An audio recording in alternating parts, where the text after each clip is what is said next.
And recording started.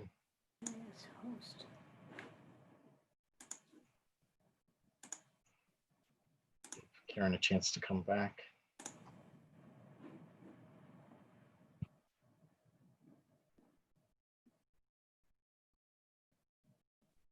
All right, so we are now recording live on the Zoom cloud and streaming live on YouTube on the Year 9, on the Region 9 channel. Looks like Mary Lee's joining as well, so I'll let her come in and then we'll get us called to order here as soon as Mary Lee comes in. We know Karen's here. She's not back at the desk yet. Okay, I think we've got everybody, and then Gwen, doesn't look like Gwen's joined yet, but she said she was going to be a few minutes late. All right, why don't we go ahead and call to order? We've got quorum. We'll get things moving. So we'll go ahead and call the meeting of the Region 9 Board of Education regular meeting on September 15th. Call to order at 7:32 p.m. And again, for the record, we are streaming live on the Region 9 YouTube channel and recording on Zoom Cloud. All right, our first order of business is the approval of the minutes from the August 18th, 2020 Region 9 Board of Education regular meeting and the September 3rd, 2020 Region 9 Board of Education special meeting. So I think they're pretty hefty minutes, so maybe we'll take them separately. So if I could get a motion for the August 18th. So moved. All right, thank you, Mike. And a second?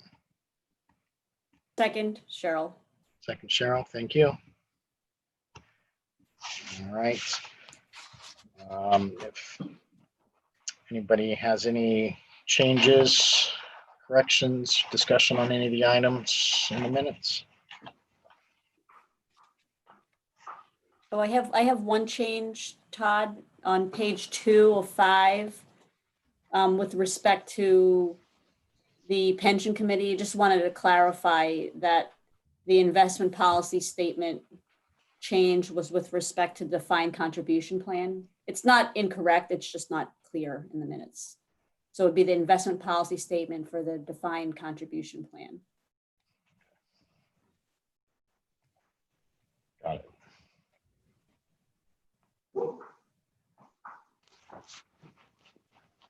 All right, any other changes?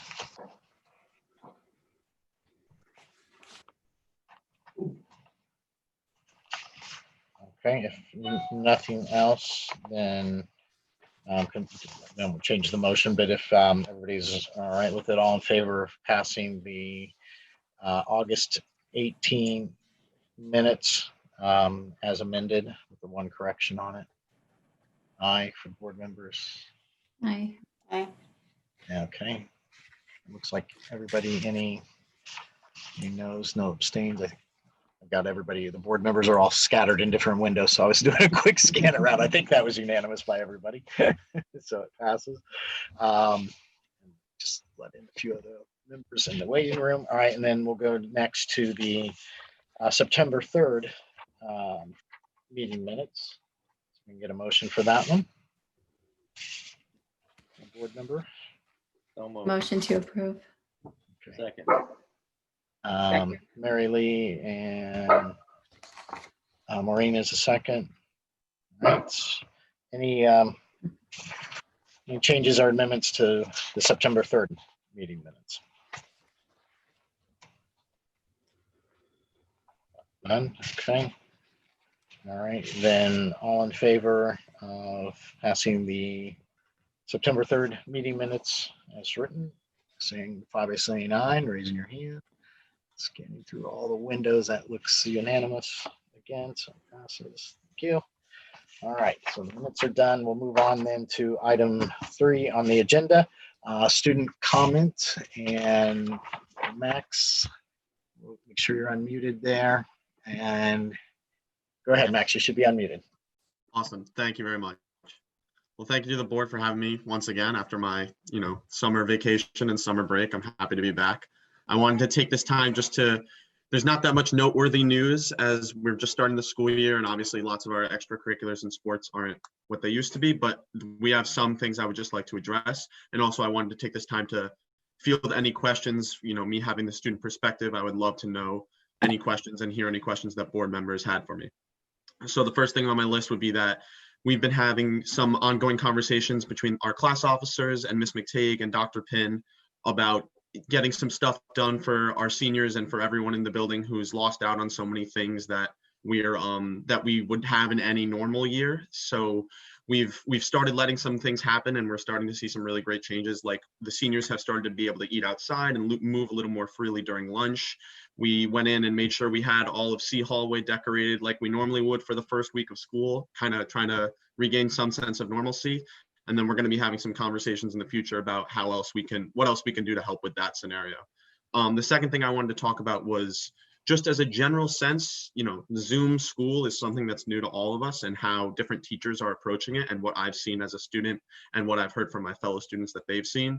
So what we've sort of seen is like 3 different main ways of approaching it. So you have some teachers in classes that use it really as a total integration of class. So the kids who are in the building and the kids who are out of the building feel like we're all in one class. So I've had that for I would say a majority of my classes feel that way, where it's the teacher will either be doing a lecture or giving some sort of presentation, and they're addressing both the kids online and both the kids in the classroom, fielding questions from both groups and presenting to both groups.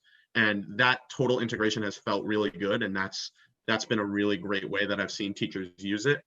This coming Thursday, I have my first discussion that will be entirely the in-class kids will be discussing amongst ourselves, and the Zoom kids will be discussing amongst themselves. So I'm excited to see how that goes. And then afterwards, we're going to try and all come together. And then you have some teachers that use it more as a one-stop shop to kind of check in for attendance and then move on. And the Zoom kids would log off and just do their work independently. So that's another way that teachers have been using it that's been effective.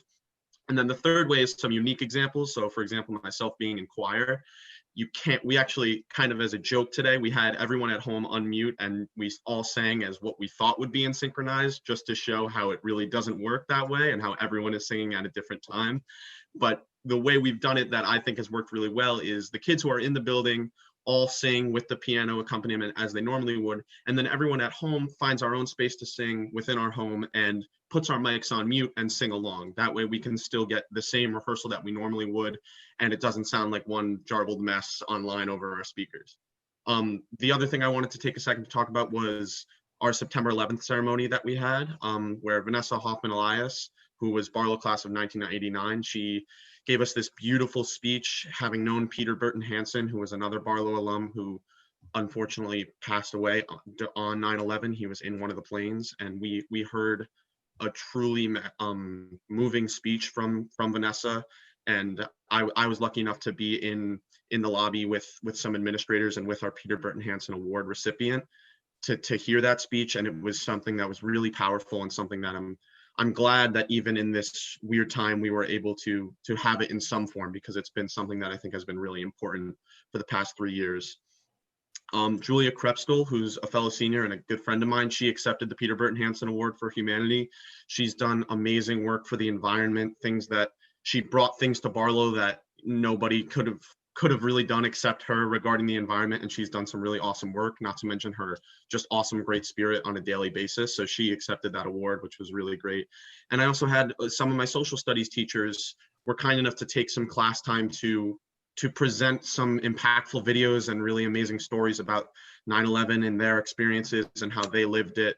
And that I think is another really important thing that our teachers have continued to do. That was something that I really appreciate, that teachers take their own time away from their class time to, educate us and remember and help us remember an event that we weren't around for. So with that, I would love to field some questions from board members about anything related to school or anything like that, to just give my student perspective. All right, I'll open it up to board members. Max, thank you for that was very helpful. Just a follow-up question to something you said. For the classes that you had where you were, the teacher took attendance and he logged off. How did you find, Sure. what was your personal experience, or perhaps some of your peers, what was their experience in terms of how they engaged when they were on their own after attendance was taken? Yeah, so that's definitely the least common scenario. That's the experience that I haven't had as often as the other ones. I will say for one of my classes that did that, on a normal basis, they would do the kind of integrated lesson that I talked about. But in this specific scenario, the kids in class were going to be doing just kind of quiet work at their desks. So the teacher didn't feel the need to have us stay on Zoom to do the same work. But what I really liked that he did was he kept the Zoom link open.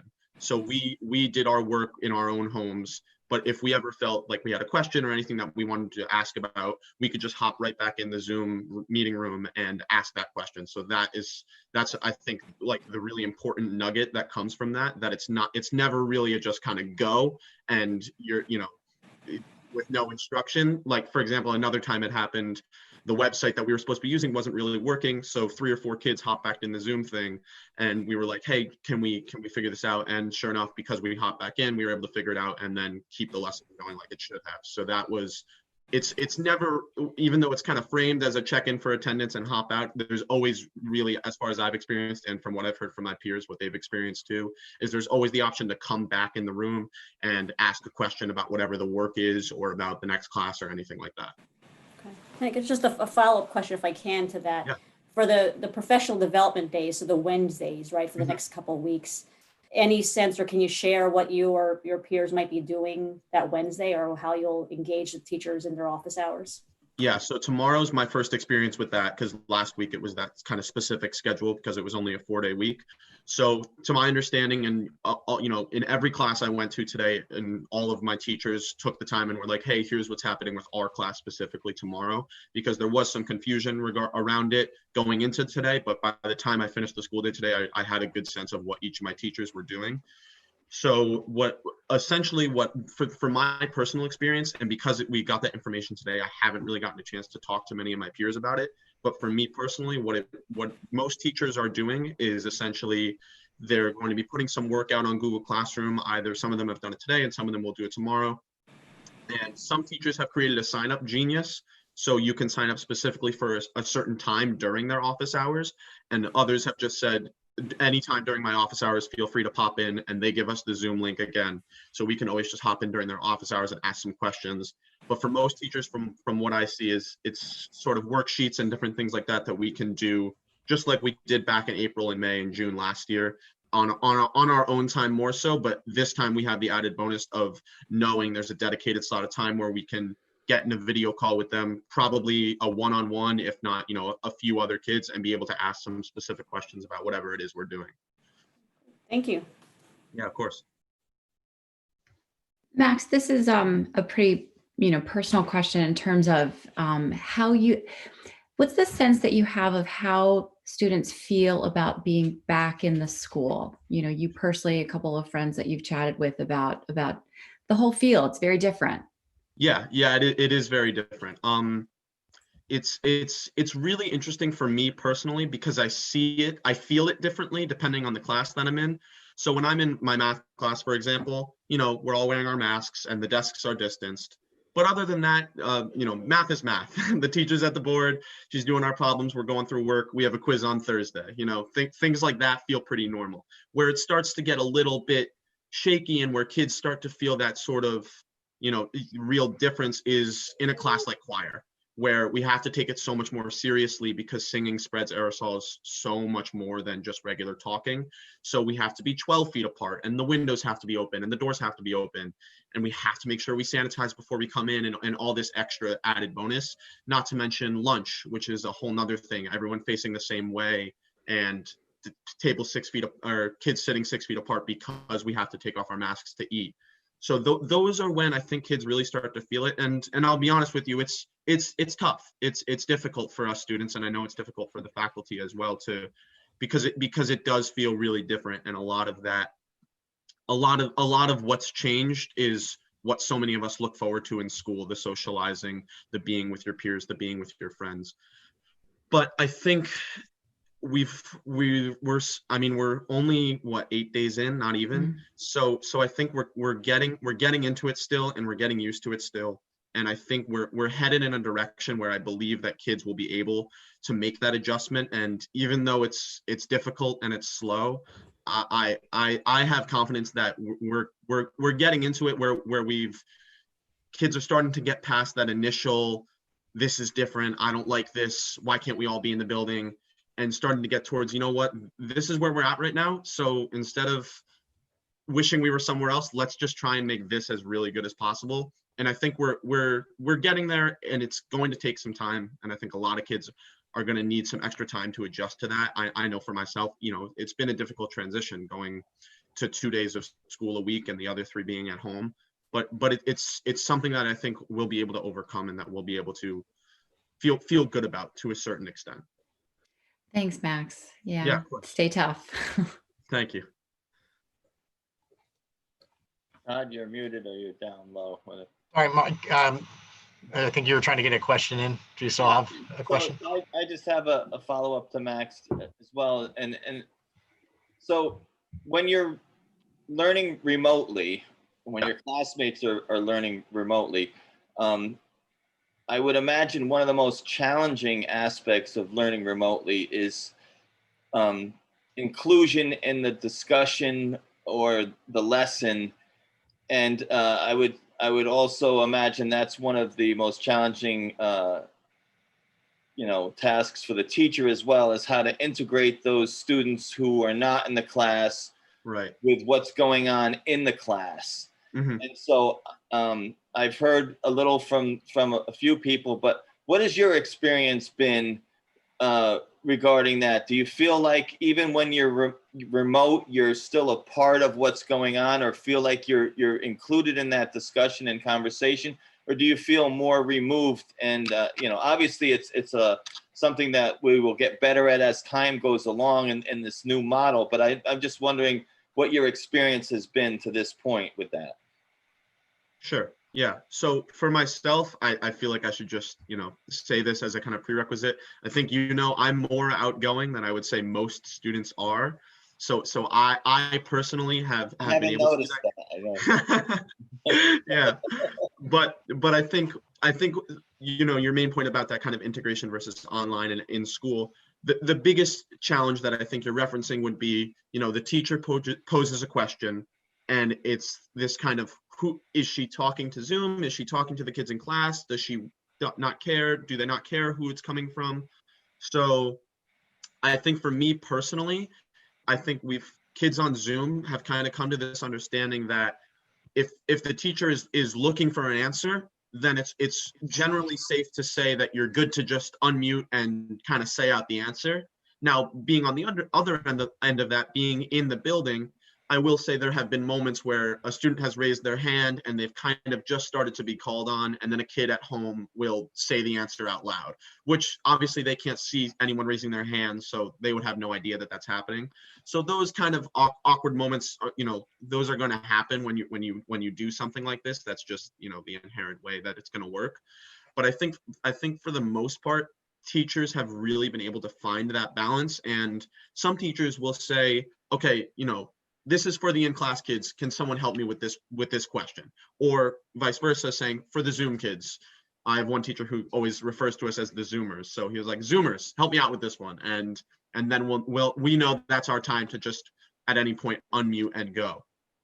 So that piece of it has been, as far as lectures go and asking questions, that piece of it I think has been handled as best as it can. Because like I said, there's some just inherent difficulties with the way the platform's set up. But I think that part of it has been handled well. And then, the biggest thing that you miss is those class discussions, and having 20 kids have a really intimate conversation about a poem or a novel or anything like that. But there's workarounds and there's ways to do it. Like I said, one of my teachers is just having, okay, in class kids are going to talk with ourselves, and Zoom kids are going to talk amongst themselves. I had a teacher use for the first time last week these breakout rooms, which I think are an awesome tool where they can essentially divide us up into groups of 3 or 4 kids or however many and say all these kids are together and all these kids are together and discuss amongst yourselves. And that's a great way to have the kids in the building. They just take out their phone or their computer and they log on to the same Zoom call that the kids at home are on. And then that has been the best way I've seen that we can get that interaction versus, cohort A and cohort B and C able to all interact at the same time is when the in-class kids are able to log on to the actual Zoom and interact with each other. And that's something that I think teachers are starting to get more comfortable with and are starting to use more. They were a little hesitant at first, but now that the more I see that, the more normal it feels and the more together and integrated that we all feel in the building. Right. Thank you, Max. Thank you. Yeah, of course.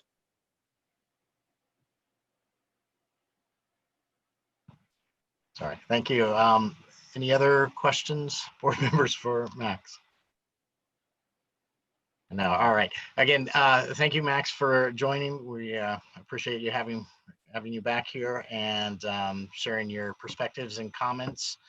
And we did miss you over the summer, but we did record about 1,000 hours or more of meetings. So if you do want to get caught up on everything that happened, plenty of YouTube recordings to watch in your spare time. Oh yeah, will do. All right, welcome back. Thank you very much. Thank you. All right, we'll move on to item number 4, public comment. So again, for any members of the public, if you'd like to comment, please introduce yourself, name and address. Try to limit your comments to 2 minutes or less if you can. And if you will either raise your hand or the hand symbol so we can find you. There are a couple of people I saw came in on phones. So on the phone, if you do *9, it'll raise your hand symbol on our participant list, and *6 to unmute. So Cheryl, if you can help me and board members look for anyone. I don't see anyone right at the moment.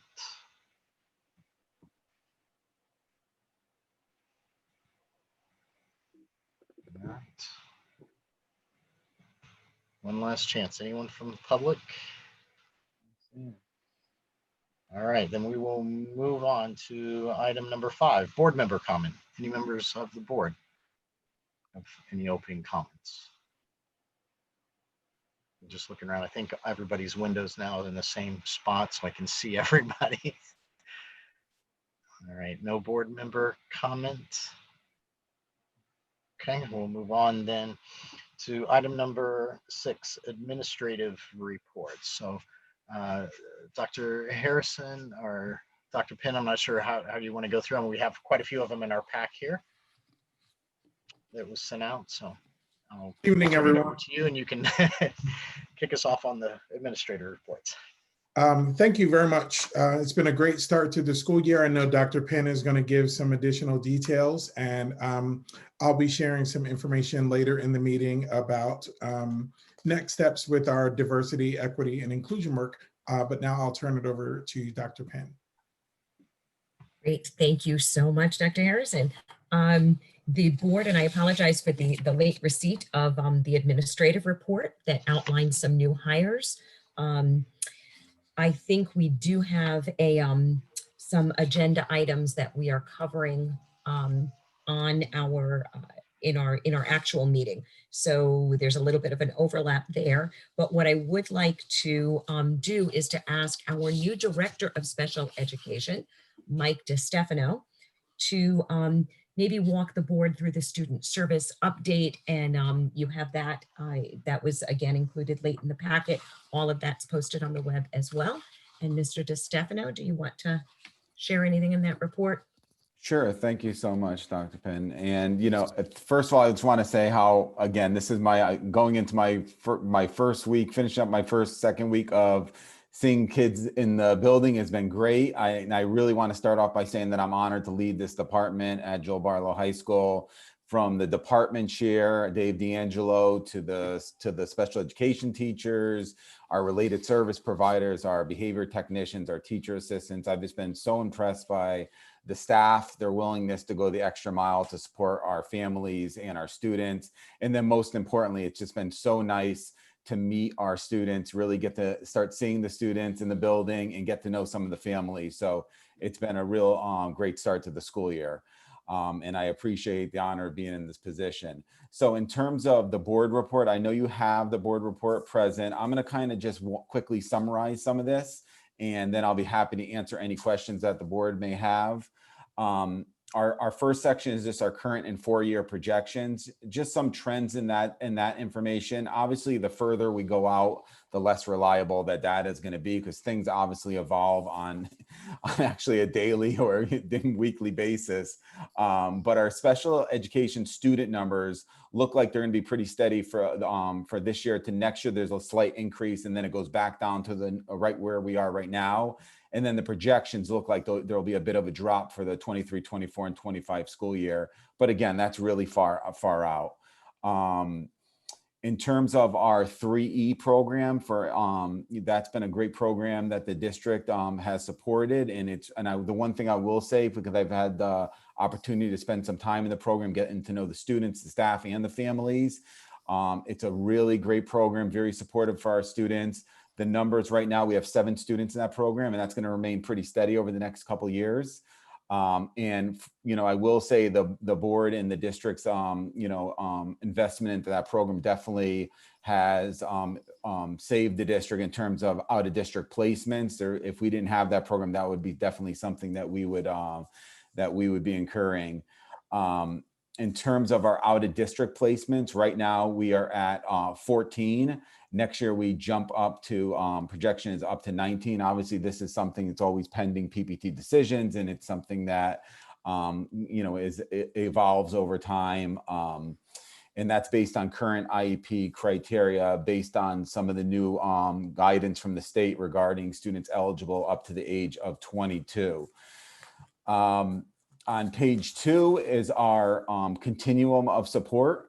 And so one of our first area where we provide support for our students, and obviously this is in terms of our least restrictive environment. Obviously, whenever we have a special education student, we're in a PPT and we're coming up with support services and accommodations they require. We always look at the least restrictive environment first, and our co-taught classes offer that opportunity. We have a special education teacher and a general education teacher in there. And right now, the focus has been in math based on the data, based on the need. And we have co-taught classes in the area of algebra and geometry. And as you can see, the numbers range from about 19 to 28.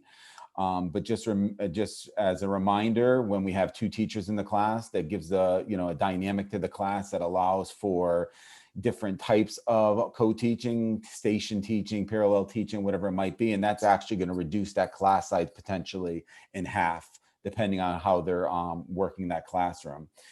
In terms of integrated support is our model when students require additional support beyond a co-taught class.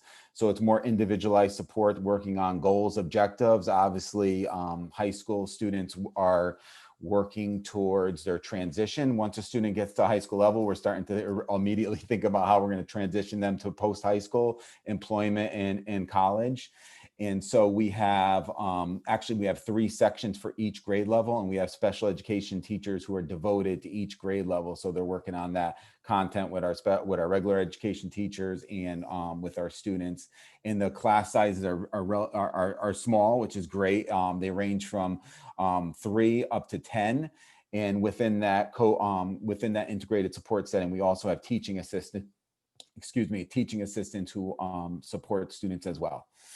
Our self-contained classes are for students who require maybe a little bit more support in terms of accessing the general education curriculum. And those are also supported by special education and teaching assistants. And we have sections including reading, language arts, English, math skills, and histories. And those, as you can see, those class sizes are also very small, ranging from 3 to the English one. It actually has 9 students currently. One of the programs that I was really impressed by is our bridge program, and consistent with the 3E program. I would say that this is a program based on the investment from the board and the town and the staff. The investment in this program, I think, really would allow to keep students in district from what I'm seeing in the first few days. So I think that this is really allowing some of our students to access the wonderful program we have at Joel Barlow.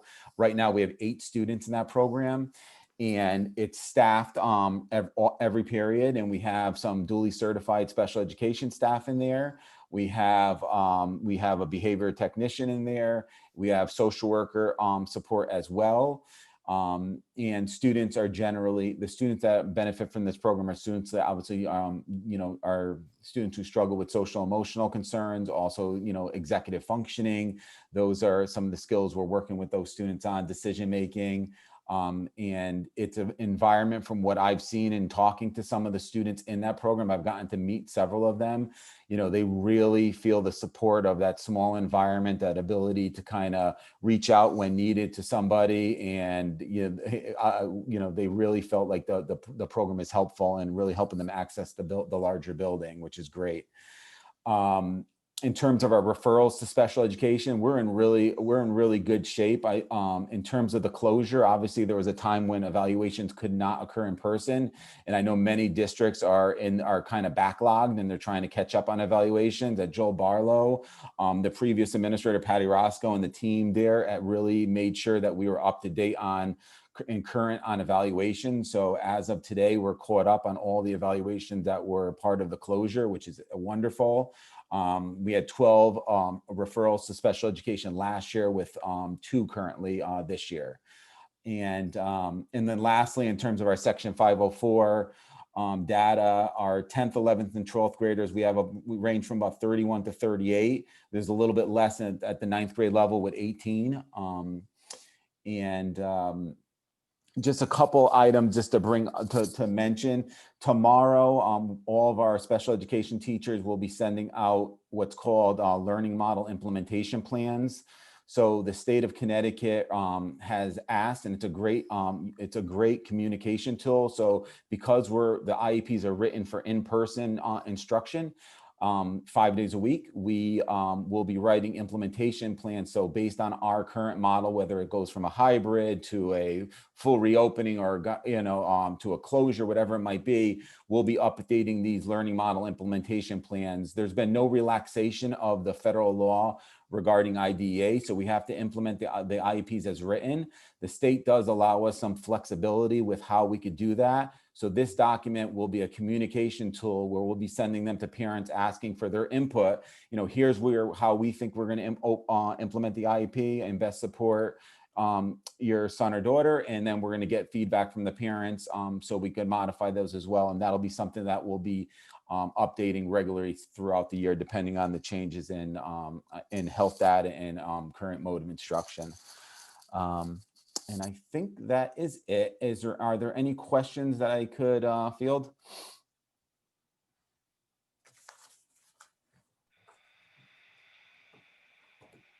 Sorry, I'm muted. So I have a question. I think I love seeing projections, to give us kind of awareness of what's coming down the pike, but it's nice to see a year or two previous so that you know where you've been, to give you context of where you are now.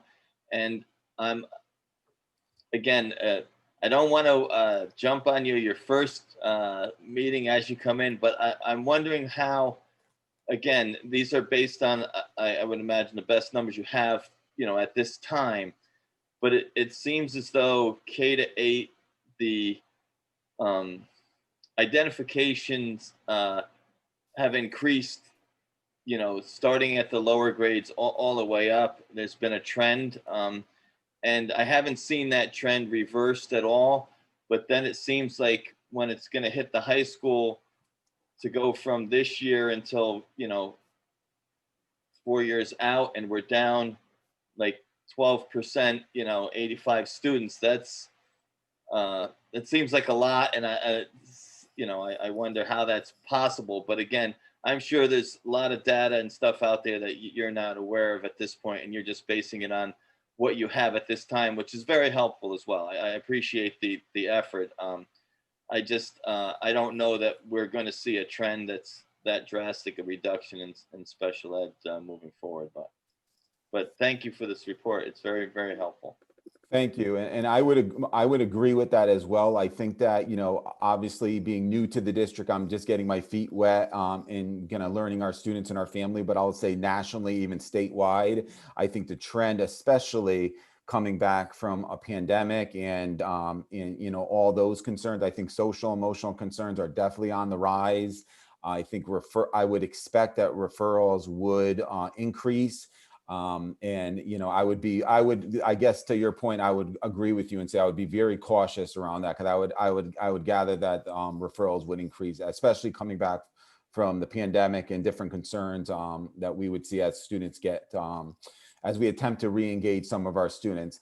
You know, students who were struggling before the pandemic are gonna, you know, are gonna struggle, and then students who were, you know, we were maintaining, and then the pandemic hit, are students that we're trying to re-engage and get them back to, you know, to being able to access their programs appropriately. So I would agree with you on that. You know, the only thing I would add to that is a quote that's just echoing in my brain from Patty Roscoe, who talked about if she could take any money that we have in special education at the high school and give it away, she would give it to the K-8s, because if they can do their job in the K-8s, then you actually reduce numbers in the high school. So I think some of these numbers and trends it could be a reflection of the very fine work and strong work that's being done in the K-8 system to remediate some of students' needs and exit them out of special education if that's appropriate, change their services if that's appropriate.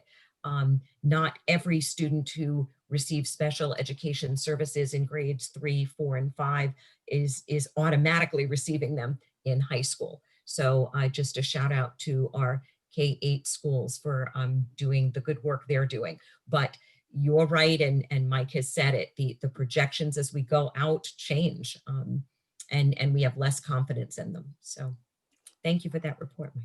And Dr. Penn, if I could just mention one other thing, I think that to that point, I think the more, as you said, I think the continuum of supports offered amongst the 3 districts are really helping to keep those numbers where they are. I think, you know, if I had to, you know, give my opinion, I would think the more we could build on the continuum of supports around social, emotional learning and well-being, I think those are going to be the areas that we have to focus on to maintain those numbers.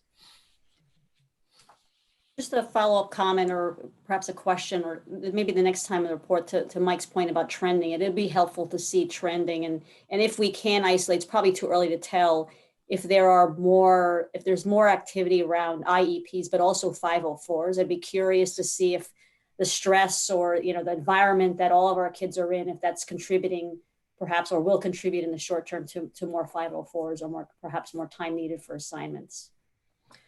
Sure, and as the board knows, but it's worth stating to the public as well, that Paula Panos, who is on this call, is our coordinator of 504, because 504 is a civil rights ADA law, and it's not guided as special education. We include it in the special services report because, as you said, Cheryl, it's very important to see those trends. And those meetings, Paula, if I'm correct, 504s took a little bit of a hiatus when we were in our distance learning hybrid or distance learning March model. And now you're just starting those meetings up again. Is that correct?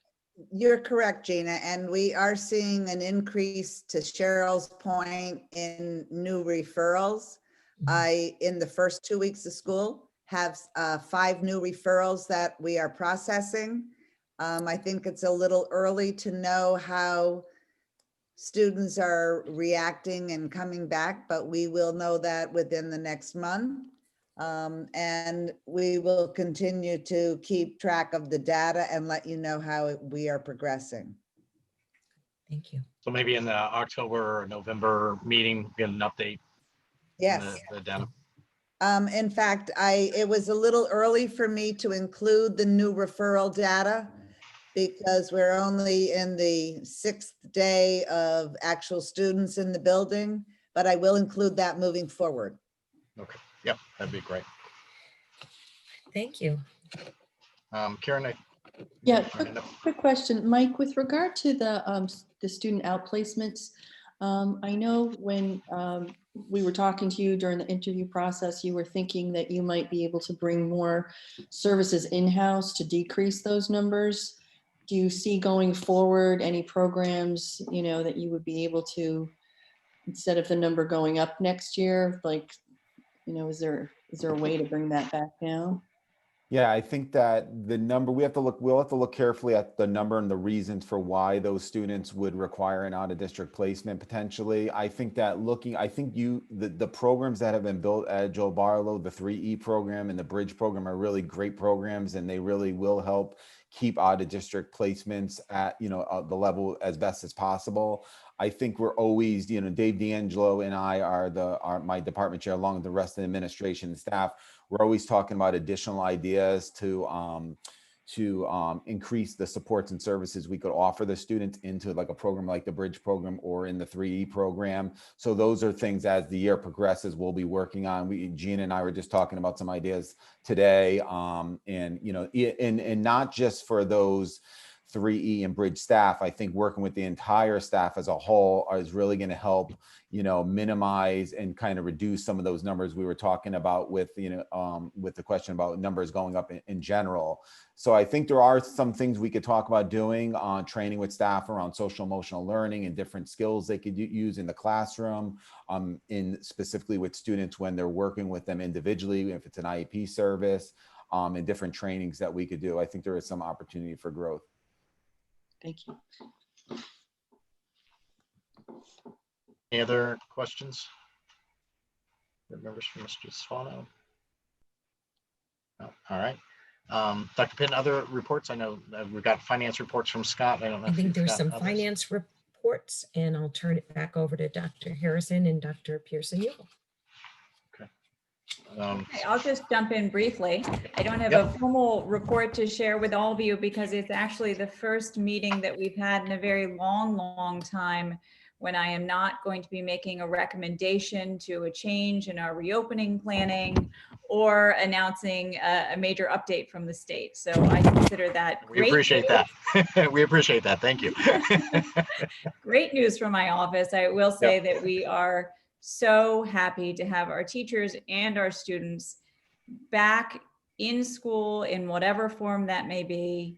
It just makes such a difference. And honestly, our buildings just feel alive again with the energy. And as I've walked the schools, I've been so impressed to see just in the very few days that we've been back, teachers really making an effort to engage both the students who are in front of them as well as the students who are learning from home, and in some cases getting used to new technology and certainly a very different way of engaging students, you know, really in these two different settings.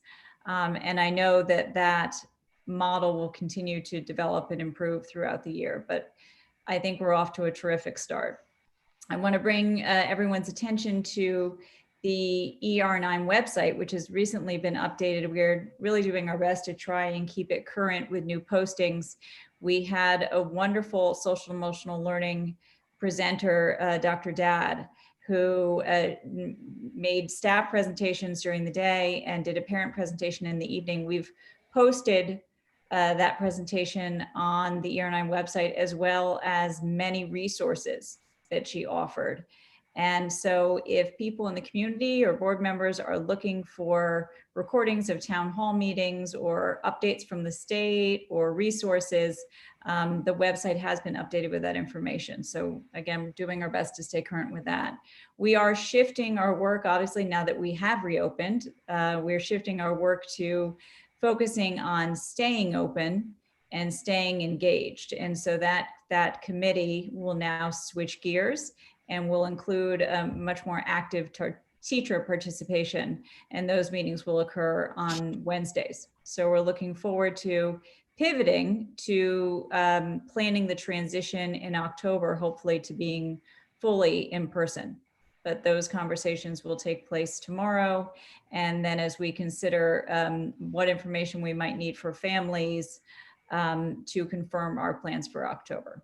But that's the gear shift that's ahead of us. And tomorrow we're also looking forward to having the first opportunity for teachers, since students have been back, to have a little bit of PD time. So at Barlow, that will be first thing in the morning. And I think that that will be really very helpful. And finally, I know that Mr. Rice will give more information about finances with respect to technology. I will say that we learned just today that the state will be sending us more Chromebooks. Under the state's Everybody Learns initiatives, Region 9 initially was going to be sent 47 Chromebooks, and we've just learned we'll receive an additional 126. Those should arrive sometime in October, but we're glad that the state is providing that support to us. I'm sorry, was that additional 126 or total of 126? No, additional. Wow. Wow. Okay, great. So that's the good news from my office. Excellent. I do have one question, Dr. Pearson, for ongoing feedback. I mean, it was great. We had some comments from Max from a student perspective. Are there other opportunities for students or parents to provide feedback about how the experience is going, again, from a continuous improvement, or if, helping us make our decision in October, which direction we go? Are there other opportunities, and particularly for the public that's on to? Yeah, so that's actually one of the things that we'll be discussing tomorrow in our committee meeting, how to continue to gather feedback from different perspectives. So we've heard some feedback informally from board members and from community members, but it would be great to try and reach out so that everyone who's interested in giving us feedback and input has an opportunity to do that. I think people were feeling a little surveyed out by the end of the summer. So I think we'll talk about the best way to get that information. And we do have, we just had 2 very successful grade 9 parent coffees, virtual coffees. That occurred yesterday. We will have a PTSA sponsored meet and greet. That will be Thursday from 6 p.m. to 7 p.m. And then we have open house from 7 p.m. to 9 p.m. And we will have a open Zoom administrative room. As those members of the board who have joined me at open house, we normally hang out in the lobby and talk to parents. So we'll have an open meeting that parents could come back and forth into. We usually get some excellent feedback on how things are going. So some informal and organized ways to provide feedback. Great, thank you. Could I just ask one question about the website? Yes, go ahead. Stephanie? I was looking for something on the website the other day, and there is no easy place to find a little search bar. I know it's a silly thing, but I was like trying to find it. Thank you for that question. I'll bring that back to our webmaster. I've honestly never even considered that, so I'll bring that back. I was looking for something specific, and I was like, where is the search bar? There is a search bar at the top of the website. Where? If you go to the top right, there's a black bar, and you can there's a login and then search. There's a little magnifying glass on the top. So Karen, I would say if you're still struggling with that, give my office a call tomorrow and we'll walk you through it. So hearing from Mary Lee that it's there, pleased to hear that, but we're happy. Oh, you know what it is? You have to click on the black bar that says admin, but you wouldn't really know, you know what I mean? It says so maybe admin. there's a better usability way to I'll certainly check into it. But now I did find it. Thank you. Okay, good. All right, other reports, Dr. Harrison, do you? Sure. So just before Mr. Rice talks about financing and gives an update, I just wanted to jump in and say, just share a little about how this entry period is going with the 90-day superintendent entry plan. As you know, that's broken into 3 phases, and I'm still in phase 1, which is primarily focused on looking at the health and well-being and safety of students with the return to school. And so As Dr. Pearson Ugal has already stated, we're happy that we don't have any new updates from the state, and that in addition to that, our students and staff are continue to be healthy. We are watching the trends across the area very closely, and we'll be continuing to follow those numbers so that we are making sure that we're keeping students safe. Also part of this first period of this entry plan, I've been speaking to all of our administrators, to our board chairs, to our board committee chairs, and then starting to connect with some of our local elected officials. And so that's really just given me an opportunity to unpack and look at who we are as a community, as a tri-district, what the needs of our students are. And I'm really looking forward to, towards the end of this month, shifting into phase 2 and providing opportunities for our parents to meet with me virtually, to get information from them, and also during that period to hear from our students. This past weekend, I was at the Easton Town Party and got to meet some folks there, but really the highlight was getting cornered by a group of 6 or 8 middle school girls who just really gave me an earful. And so that's the part that I'm really looking forward to, spending time with our students and really hearing about their experience and where they want to see us moving as a district, and what those next steps should be. So you'll be hearing more information about what that looks like, given that the next regular board meeting that we have with Region 9 will be well into that second phase. So I'll make sure that that information is posted. In addition to what Stephanie shared about the updates on the website, there is a new superintendent section of the website that has a link to my entry plan, and that's a place where I can also link any updates that are sent home with our families so that they could be archived there.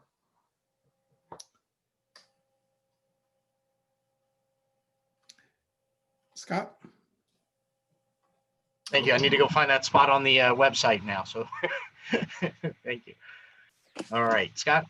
Okay, well, let me touch briefly on a few financial items that some I've distributed, some I'll just address verbally. A couple of things are 2021 related, and some are related to last fiscal year, 1920. So the first verbal update, as Dr. Pearson-Hugal mentioned, I wanted to give an update on some of the grants that we've received, and they come in 3 forms so far. The first was with the Federal CARES Act, which was passed earlier this year and administered in the state of Connecticut through a program called ESSER. And Region 9 was awarded, in that case, $19,151. And we elected to put all of that into Chromebooks and increasing the supply of Chromebooks. So that got us 82 Chromebooks, which are currently on order for that. And that'll be additive to the program that Dr. Pearson-Hugal mentioned, and I'll give you that summary at the end. The second major fund is the Coronavirus Relief Fund. This is a program that was relatively recently announced, where districts were individually awarded a dollar amount. In the case of Region 9, it's $102,879 for this fiscal year. And it's focused in 2 major areas. There's a labor component and a non-labor component, but the 2 major areas for us relate to health and safety, cleaning, PPE, and the second is in transportation. So to the extent that we have excess costs associated in those areas, we would be able to apply for a reimbursement for those.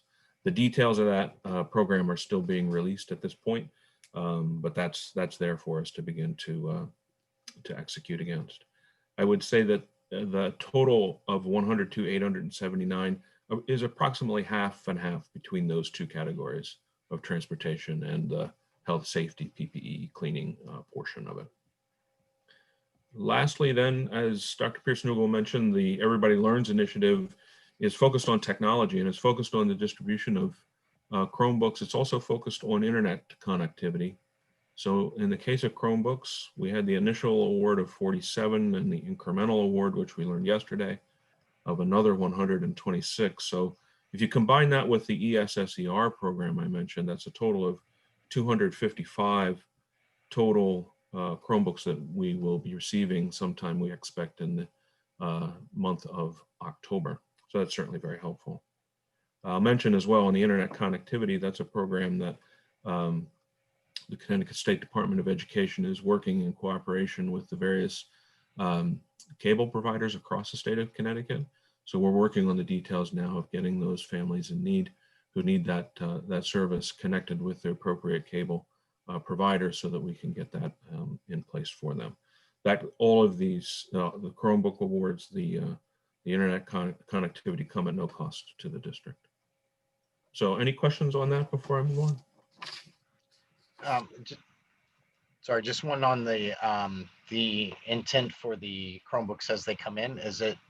Will they be replacing? Are they already allocated out to students? What's going to be the intent for the new Chromebooks coming in? I'll defer to Dr. Pearson. You go on that. Yeah, we actually, since this was a little bit of a surprise, we have not yet determined their final location, but certainly it will help us move closer to a one-to-one setup for our students. We have many, many kids who bring their own devices to school every day, and this will allow those not able to do that, certainly, to have a device at school. And then should we need to move into full distance, they would be able to take the devices home with them. A follow-up question. Oh, sorry. No, go Sorry. ahead. Sorry, go ahead, Cheryl. Oh, just a follow-up question to that. To the extent that we're still waiting for some of the Chromebooks to come back, perhaps it's too late to repurpose those funds or for cameras or something else? Maybe we don't even need cameras or something else, but is there probably a better use of, to the extent we could redirect those back orders? We don't have the ability to redirect at this point. Okay. And the majority of that actually was a straight grant of Chromebooks. That's what the grant was. Got it. Okay. Okay. Mike, did you have a follow-up question? Yeah, so couple things. The coronavirus relief fund transportation, how does that work? Half of it for transportation, is that for additional costs associated with transportation as a result of the pandemic? So it's to offset those additional costs? Is that what the intent is for that? Yes, exactly. Okay, that's great. And then Todd, I would also suggest, as we're going forward with these Chromebooks and electronic devices, we do have a technology committee. I don't think it's met in a long time. We're kind of a little scattered on this. It's unclear to me whether our initiative or our intent or our objective is to go to one-to-one. Are we looking to give every student a device? Are we not looking to do that? I know that at the K-8 meeting, there was some talk that with some of the younger students that there was an issue with going to one-to-one because of some students who didn't have their own device, that, we were, giving devices. And I guess what I'm saying is we really need to determine what it is our goal is. Do we want to give a district funded device to every student? Do we want to make sure there's an opportunity for students to bring their own devices and have a combination of the two? Is it our intent to have enough devices in the school that are owned by the district for all of the students, but we don't give them out? I mean, I'm unclear as to what it is we're looking to do. And I think that, we get more Chromebooks and I believe we're doing, our best to distribute them in a way that helps out at the time, but it seems more like we're doing it without an overall master plan as to what your main objective is, how you're going to, in other words, what is our goal? Because we discussed this last year, whether we needed to purchase more Chromebooks to be able to have enough for each student, or whether we're better off to do the students bring in their devices. I would just like to better understand what it is, because, we figure out how we need to get there. Yeah, well, I made a note. We'll get the technology committee. We have members assigned to that, so we'll get a meeting scheduled for that committee to talk through those items. That would be helpful. Thank you.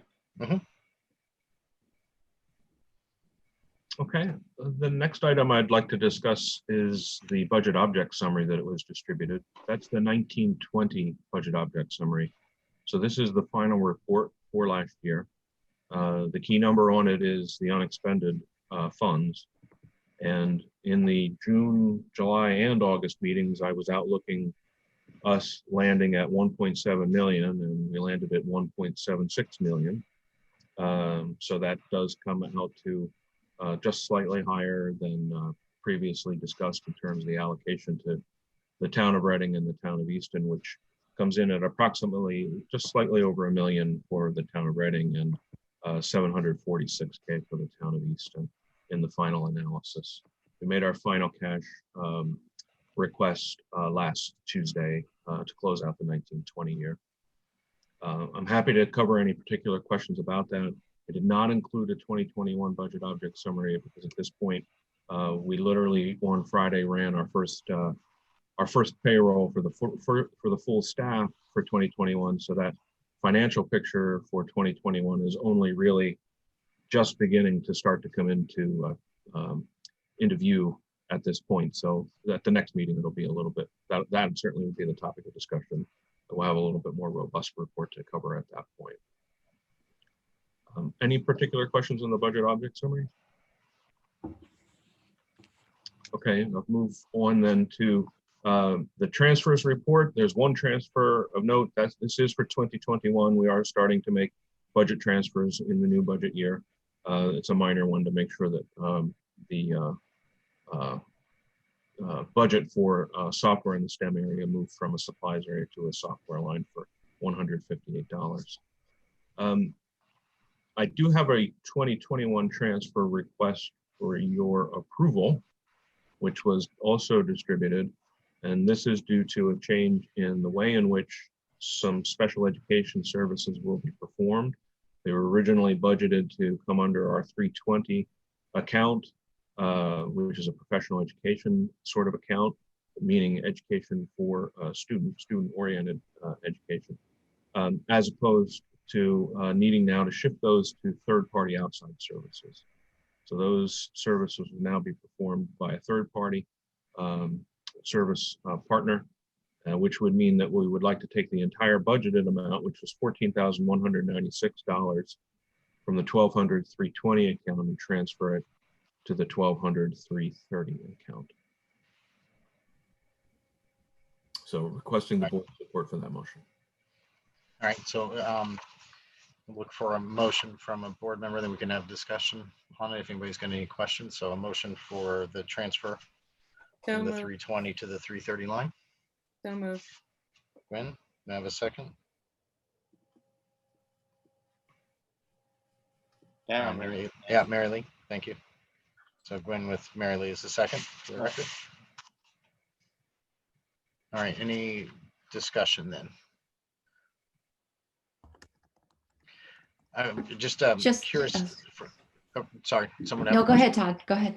I was just curious. The reason for moving to the external agency, was it a cost factor, or I'm just curious as to why we're change in who was able to provide the service. The prior service would have been performed by someone who has now left the district. Okay. Thank you. That answered my question. Okay, great. All right, any other questions, comments?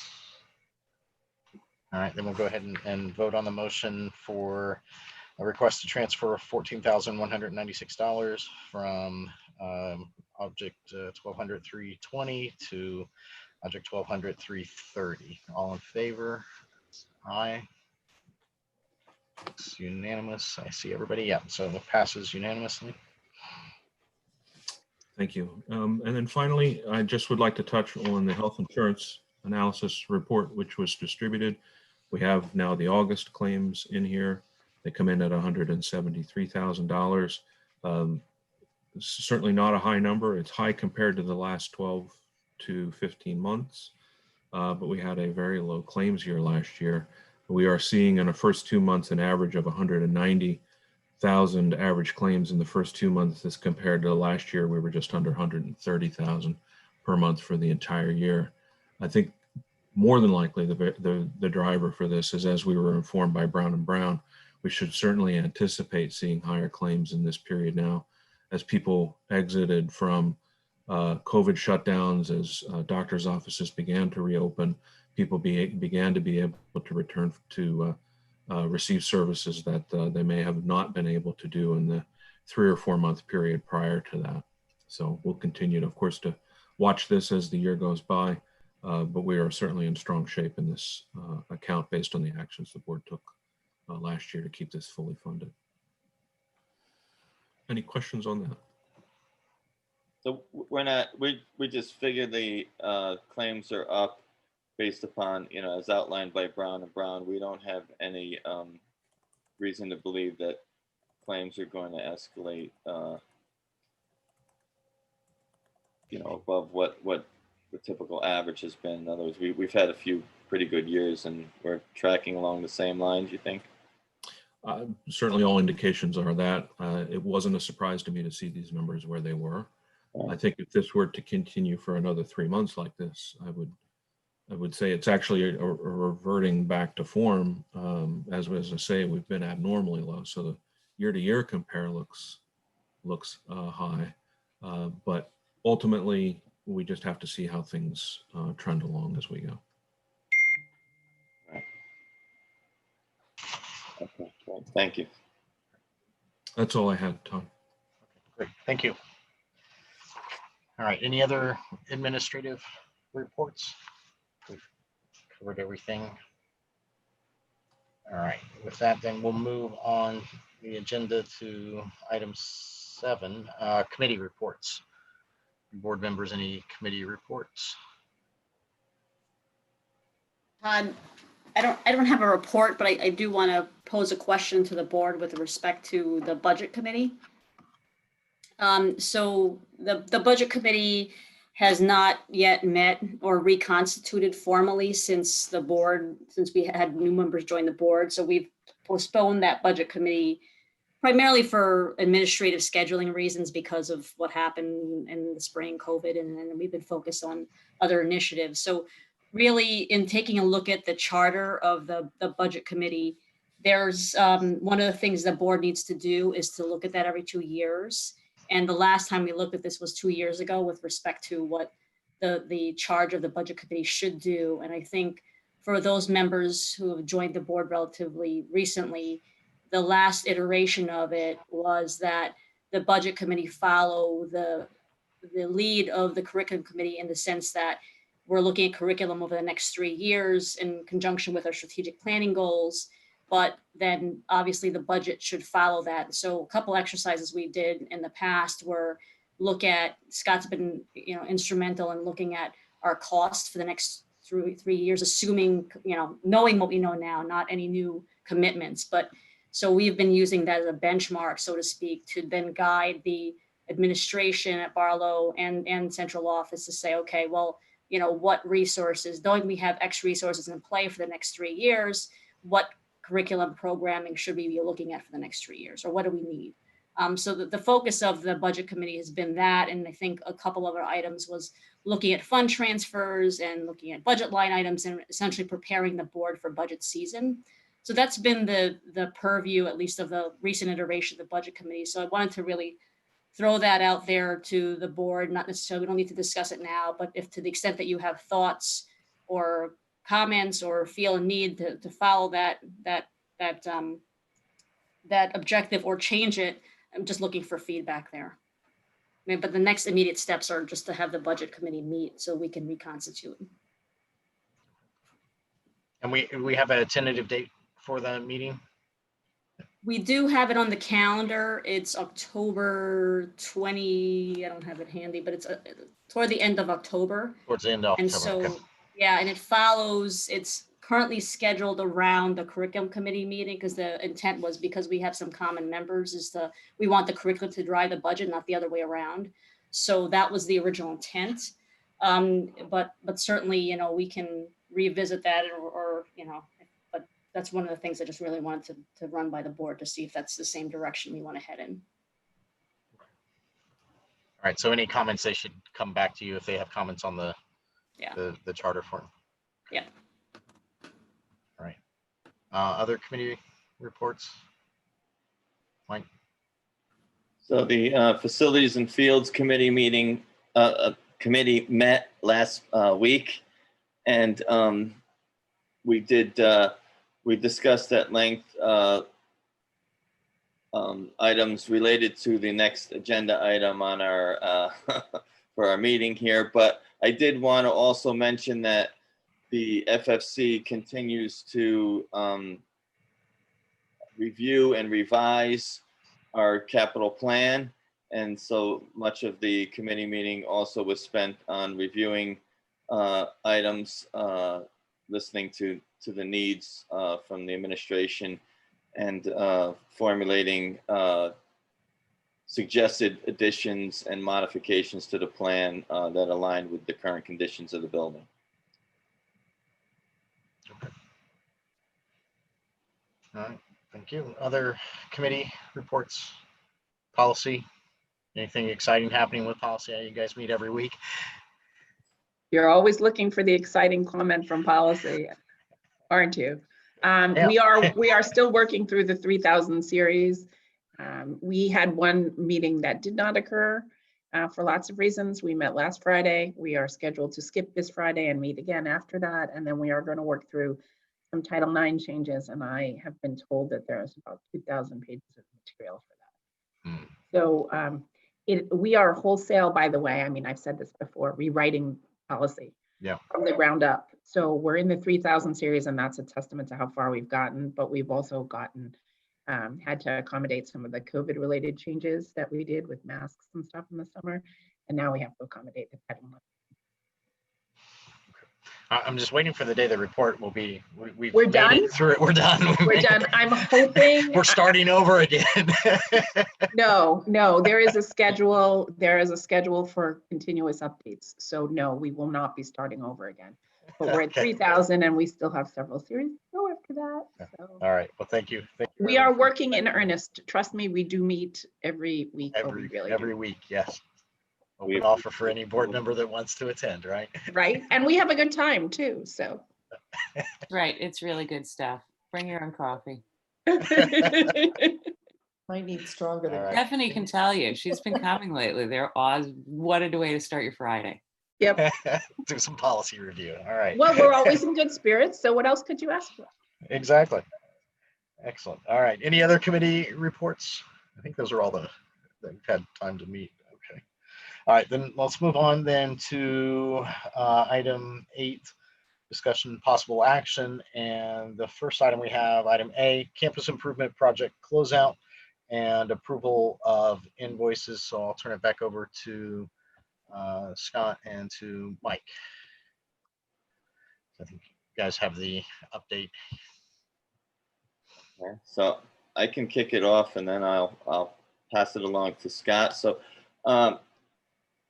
we wanted to inform the public and the board that the campus improvement project is officially completed.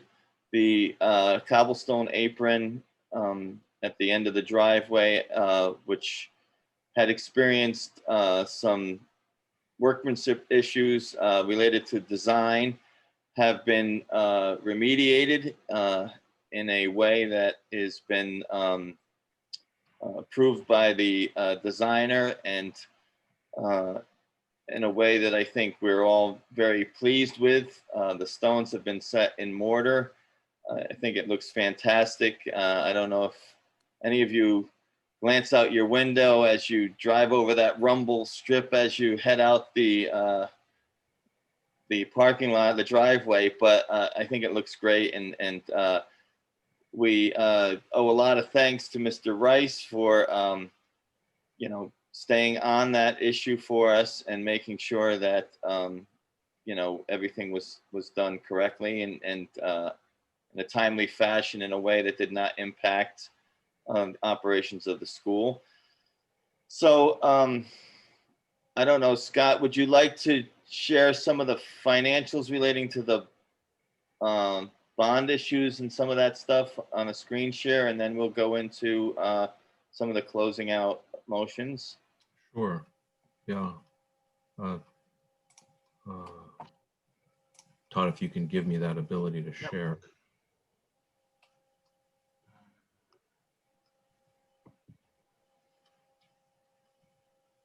While that's coming along, what I'll focus on first is the request for releasing the final retainage to the contractor.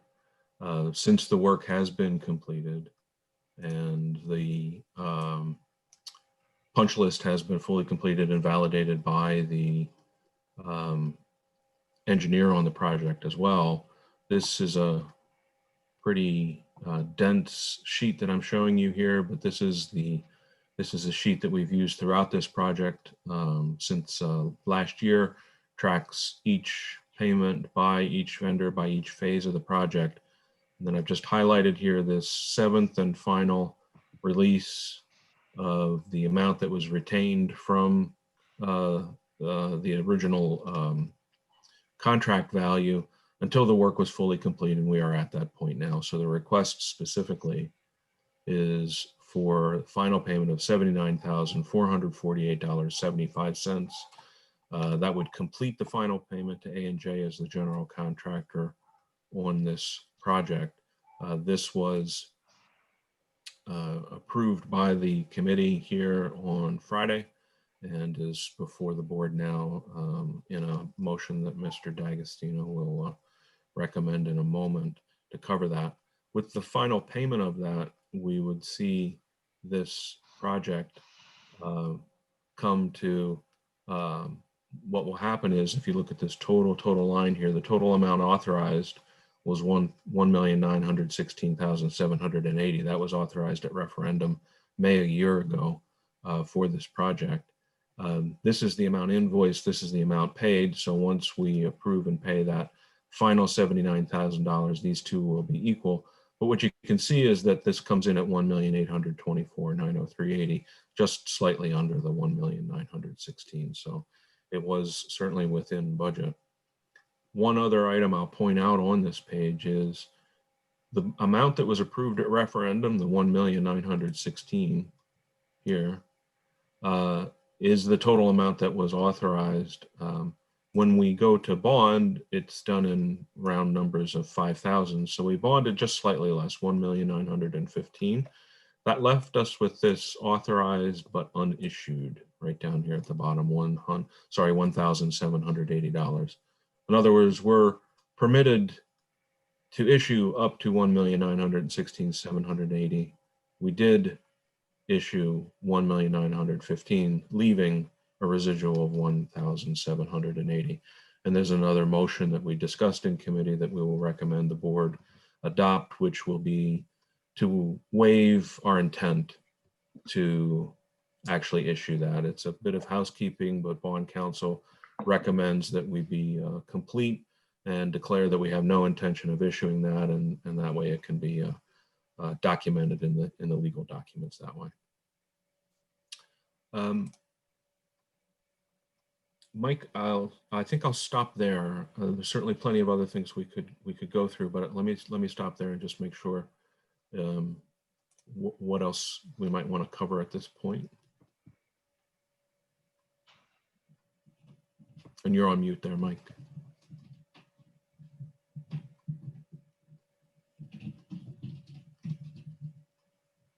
He's still muted.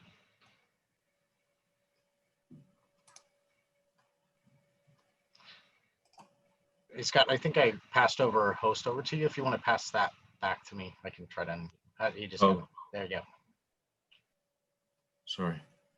Yeah, if you pass the host back over to me, I'll make you co-host and then I can unmute. Go ahead, Mike. Yeah, I think you're unmuted now. Okay, yeah, so I'd like to move the Region 9 Board of Education approve the final invoice number 7 from A&J Construction in the amount of $79,448.75 for the campus improvement project. Second.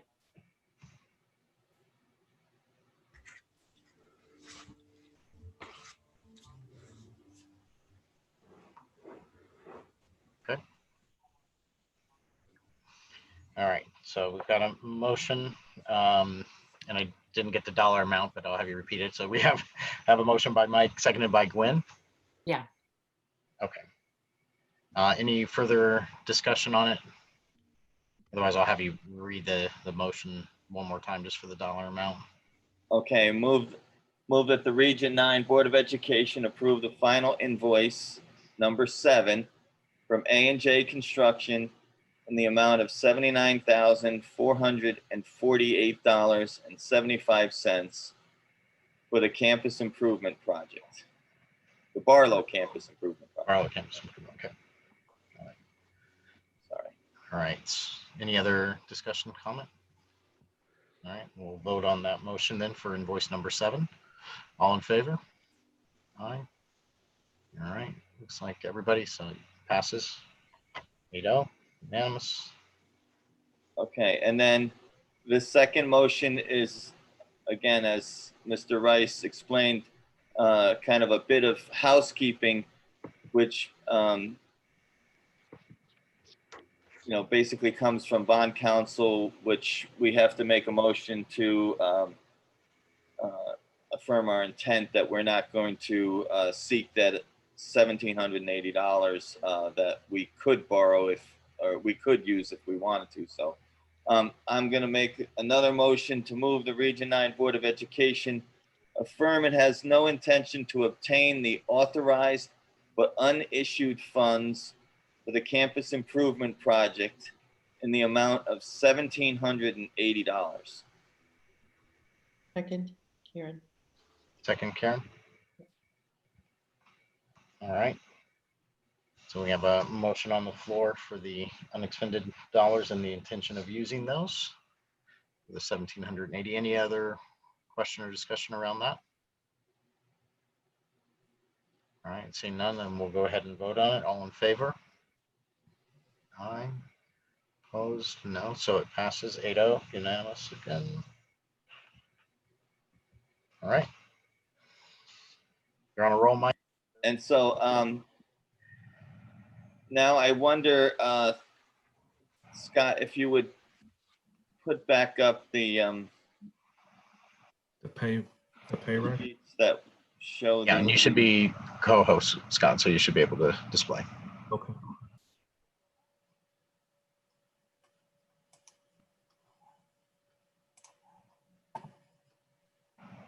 Would you like to cover the detail on the pay rack with the change request, Mike, or the? Yes, that's where I would like to go next. Let me just the change orders that. Yeah. Get this all a little bit bigger here. So this is the detailed application for payment, just to orient everyone to this. This is where the request for payment of the 79,000 comes from, right around where my mouse is moving around to pay out the retainage. But it tracks all of the dollars from the original contract sum to the amount completed to date, amount earned, and the amount that's available for payout. There's a key number here that I know Mike will want to speak about, which is line number 2, net change by change orders. This is $12,202.95. That's the amount of change order credits that we've received, or reductions in total cost due to changes in the contract in the project as it went along. So as a result, the total amount that we would pay the general contractor, A&J in this case, is $12,202.95 lower than the original contracted sum. Right. And so as we discussed with the facilities committee and had discussed with the building committee throughout the project, this really relates to a couple of areas where we put turf pavers, which connect the senior parking lot with the sidewalk in front of the tennis courts that goes down towards the stadium. This walkway, there is, it was widened from what it was originally constructed. And so presently there is a hill that's kind of a dirt hill without vegetation and erosion control on there. And there's also another area where there is drainage from the tennis court that again runs down the hill in front of the tennis court, which is again more of an erosion issue. And the pricing that we received from the contractor seemed to be slightly higher than we were comfortable paying for that work. We were fairly confident that we could get the work done for less money.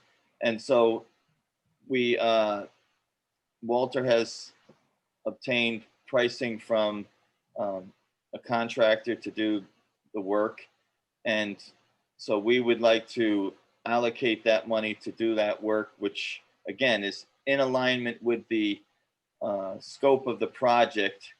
It's basically just moving it from the one contractor doing it to a separate subcontractor doing it. And the same for the same amount?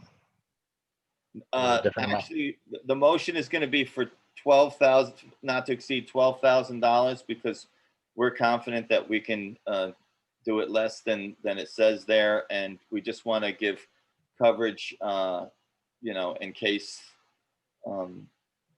you know it was slightly higher, but I think our pricing is much lower than that. Okay. So again, let me just pull this. Yeah, and while you're pulling up the motion there, just to be clear and reiterate, the rework on the pavers up front was under warranty, so and none of that's covered in any of this. Oh, for the cobblestones, yes. No. All of that work was done under warranty. So there was no additional cost to the taxpayers whatsoever. Okay, so now I'd like to make a motion to move that the Region 9 Board of Education fund landscaping and site improvements which align with the approved scope of work for the campus improvement project, and authorize the finance director to pay the corresponding invoices not to exceed $12,000. Second, Karen. Karen, thank you. All right, so we have a motion on the landscaping not to exceed 12,000. Any discussion, comment from board members? All right, seeing none, then we'll go ahead and vote on it. All in favor of the motion, signify by aye and raising hand. All right, it's like all 8, so passes 8-0. All right. Okay, and then finally, I don't know if Scott, you want to put this up again to show what the residual balance would be. Sure. Well, this is a slightly different sheet.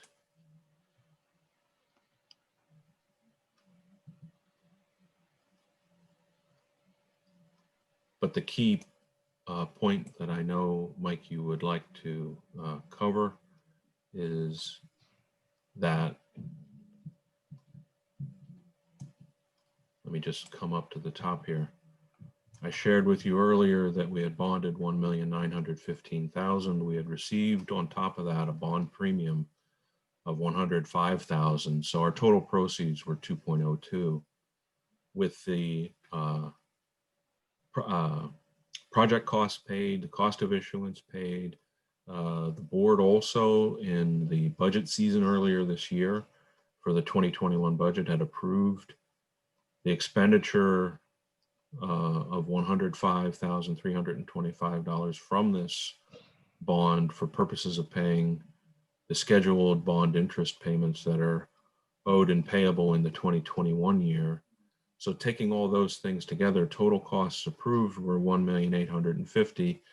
And if I subtract row G from row C, I get row H, current residual of $169K. But once we pay this retainage of $79K that we just discussed earlier, it would bring that down to just over $90K left. The subsequent approval of not to exceed $12,000 in additional project work would further lower that to about $78K. And our option, if there's residual funds left, is either to expend it for other activities related to the project, similar to the $12K we just discussed, and or to use it to pay for future scheduled bond interest payments. And advice from bond counsel again is that this happen sooner than later, certainly with all due speed. So the option would be to add to the $105,325 already allocated towards bond interest owed in 2021, and use the residual of the $90K, so call it $78, $80K. So rather than expending that amount from the 2021 budget, we would recommend to expend it from this bond fund. And what that means, to put it in context, is our total bond interest that's owed in the fiscal year 2021, this is for all bonds now that are still open and payable from over the many years, is nearly $368,000. We budgeted for $262 because we knew we were taking $105 from here. So between those two numbers, that adds up to the $367 that's required.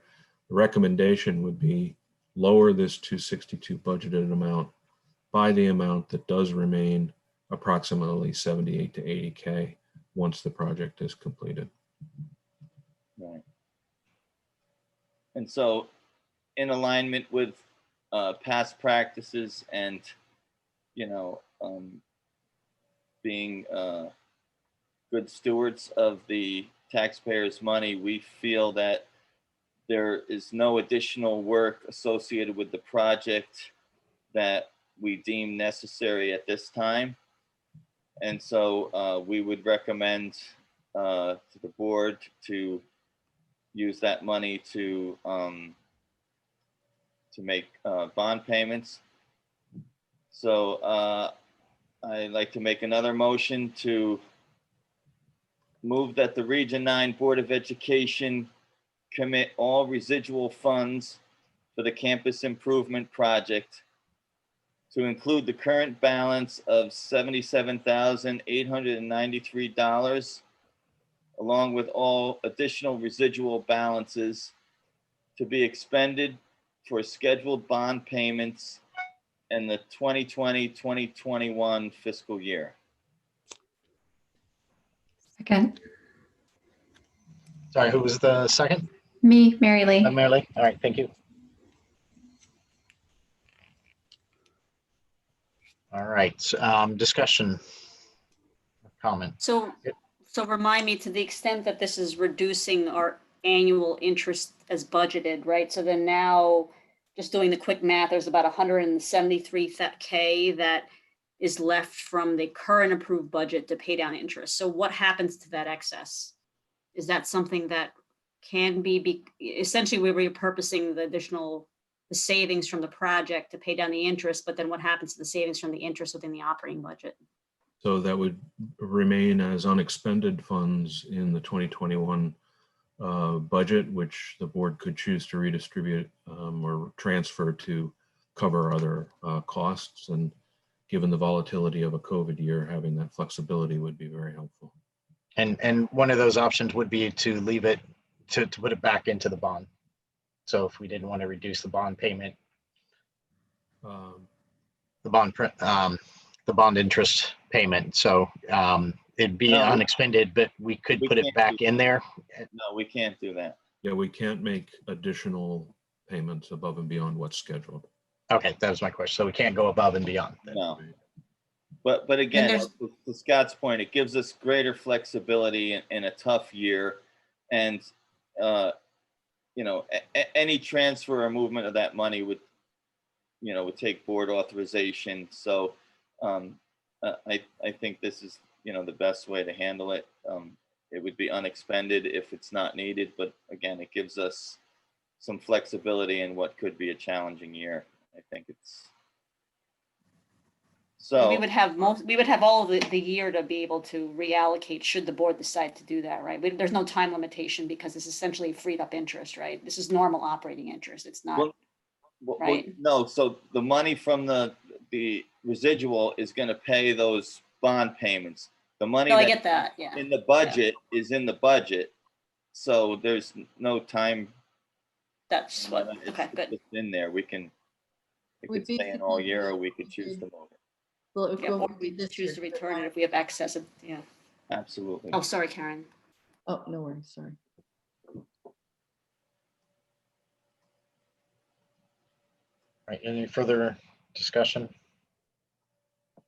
All right, so we've got a motion to commit the residual funds to bond payment in 2021. I'll read all the motion. I'm assuming Juliet, you've got it all covered. All right, so seeing no other discussion on the motion, then let's go ahead and vote on it. All in favor? Aye. And looking around, okay, looks like no opposed, no. All's in favor? Sorry, was Gwen, was that in favor? Yes, okay, thank you. All right, so it passes 8-0. In Thank you. favor. Sorry, my windows shifted around, my tiles have shifted around, so I didn't quite catch everybody's Let's keep you on hands. your toes, Todd. Yeah, thank you. It's all right, it passes 8-0. Thank you. Okay, and so then I guess the last piece of it would relate to we're required to have a building project whenever we bond and do a project of this size. And now that the project has been completed, I think it's appropriate that we disband the building committee.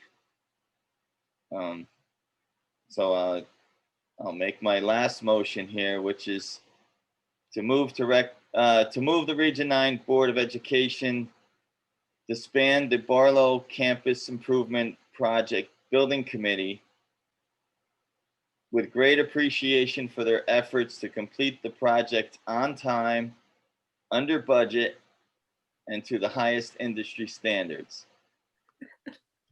I'll second that. All right.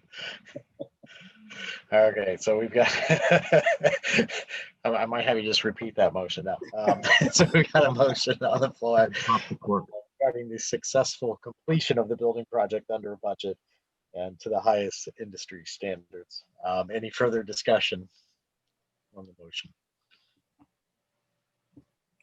No discussion, but I do want to, I'll just throw in thank you for all the board members, committee members, administration, everybody that helped on that committee.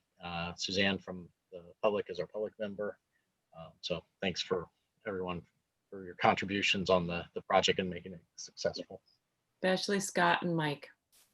Especially Scott and Mike, yes. And it does look really nice. Yeah. All right, so we've got the motion to disband the committee, the building committee, building project committee. All in favor? Signify by aye. Looks like all the hands are opposed. No, so it passes 8-0. All right. All right, Mike. Any other motions? No, I think I'm motioned out. All right. Very good. All right. Any other items for the campus improvement project closeout? No, Got 'em other than pretty to thorough. say, we should also thank our staff and administration for all their hard work through this as well, you know, and again, for the public, not just to toot our own horn, but I think this project was run very well. It went very smoothly. We have a, you know, facility that we can really be proud of. The staff did everything that we needed to keep the facility safe and secure during the construction phases. And the staff again made accommodations whenever needed, just to make sure that the work could be done, and without impacting any of the school functions. So I think project that we can all be proud of. But thanks to everyone. Second that. Thank you. All right. Thank you, everyone. All right. Moving on then to item B, update on school reopening, athletics, extracurricular, and grab and go meals. So I'll turn this over then to Dr. Harrison, Dr. Penn, Dr. Snoobel. And I will So- turn it over to Dr. Pinn. I'll take it. You'll take it. All right. Done. I was going to turn it back over to Dr. Harrison just to keep it lively here. Actually, I was really just going to have just a moment to appreciate Max Monson, because I think he gave the board and the community such a feel of how the opening of school went. It was incredibly smooth. I loved Max's comment when he was talking about kind of living in the moment, that this is what we have to deal with. So let's make the best of it. Let's forge ahead and adjust. And he mentioned that students are feeling pretty good about it. And I would echo those sentiments. I want to back it up because we had a very smooth opening to the school year. We're in our whopping day 6 of our hybrid transition to full model. But in order to get to this point, we needed to make sure certain things were in place. And it started with an incredible plan and vision. And that was really led by Stephanie Pearson-Ugal at Central Office, and many, many months of meetings and understanding what the state was asking us to do, where was our flexibility, where did we just have to figure out a way to make it work. From that plan, that central office guidance, then we took it at the Barlow level and started to look at what that implementation would look like at Barlow. And that's why when you do access the plan on the website, you could see the ER9 reopening plan. And then each school has their reopening plan that goes right back to that one, that goes right back to the state.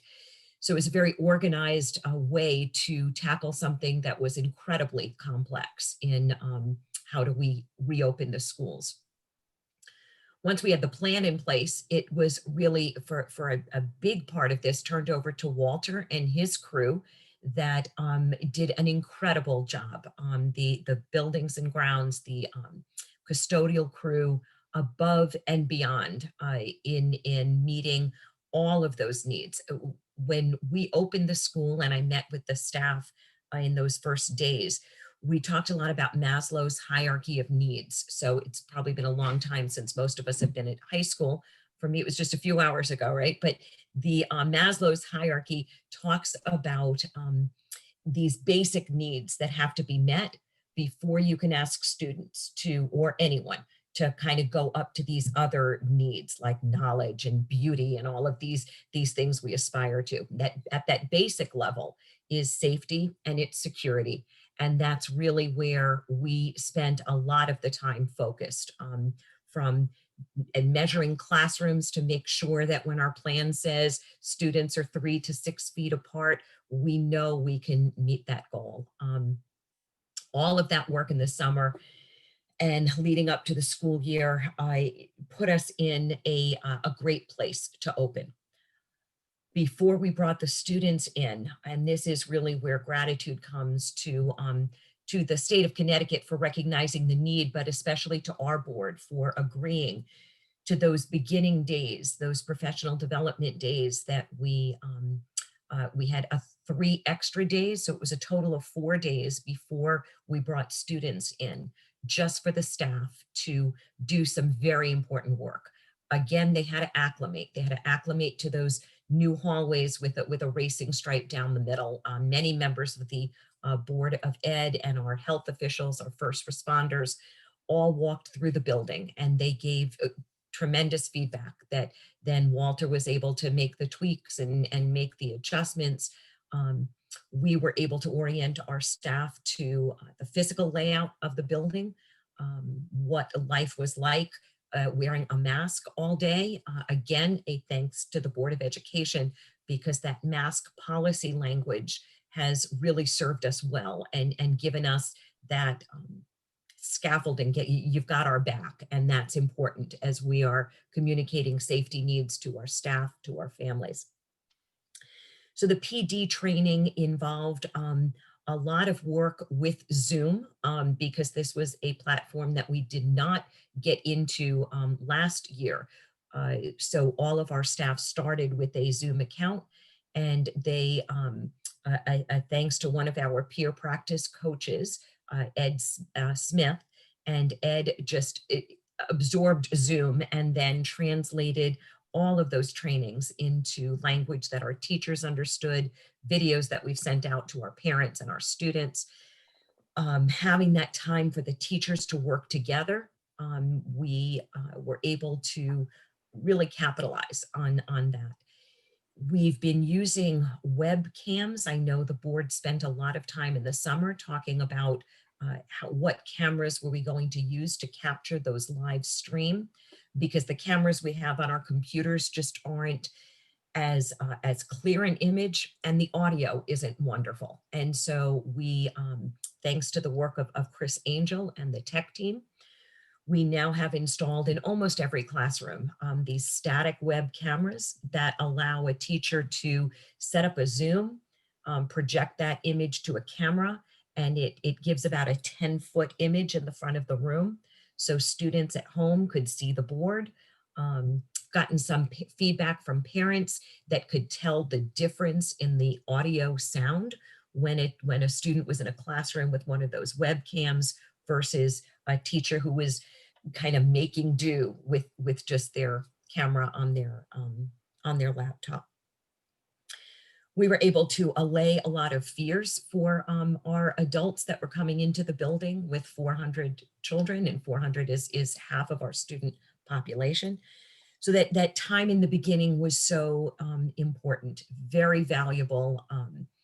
Teachers working in collaboration with each other. As Dr. Pearson-Ugal mentioned, we were able to bring in a speaker to address our faculty on the importance of social and emotional wellness, and starting with that kind of that self-compassion, right? How are we taking care of ourselves? How are we dealing with our own anxieties, our own fears? Everyone has a story, right? We all have backstories of what makes being in the building easy, what makes being in the building difficult. Working again with Vicki Cram in central office and HR was just incredibly productive experience. So I mentioned those things because they all needed to be in place in order for me to say we had a very smooth opening of the school year. It began on those first days with our parents reading all of the email, and kudos to our families and students, many listservs, many emails, pages of plans. But they digested it. They understood the complexity of we needed to change our whole parking and drop-off pattern. You heard me present at the board of what we would have liked it to have been, and I'm very happy to report that the plan was a success. The parents are using the bus loop, which is something we worked so hard to get them out of the bus loop, and now we want them in the bus loop, but adhering to those time frames. So the parents are doing their best. Students are not arriving before 7:15. It allows us to supervise the students that are in the building since our school day doesn't begin until 7:30. Students have been incredibly cooperative, and they're so happy to be back.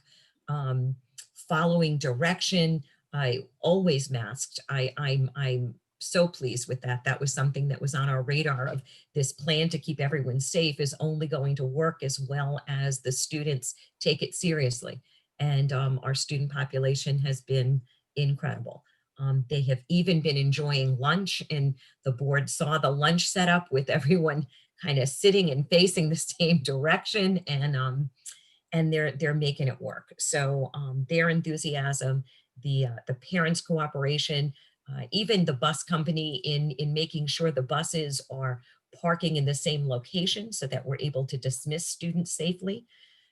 We've had to make adjustments on the fly. That's what we ask our students to do all the time in adapting their learning. And so we have had to ask students who are being picked up to not go outside at 2:07 because it's about 10 minutes before their parents are allowed on campus to pick them up. We need to clear that bus traffic first. So the students wait in the auditorium, and the auditorium is very spaced out, and it's a safe place to house those students. So I think that the student involvement, what students are telling me is they can't wait to get their clubs back up and running. They're so appreciative to the athletic program, and Mike will speak about that in a moment, and feeling like that sense of belonging. That's that next level on Maslow's hierarchy. Once you're safe, then you kind of look for ways to belong and to relate to other people. So we're getting our student government up and running. We haven't had elections yet, but we're looking forward to having that happen.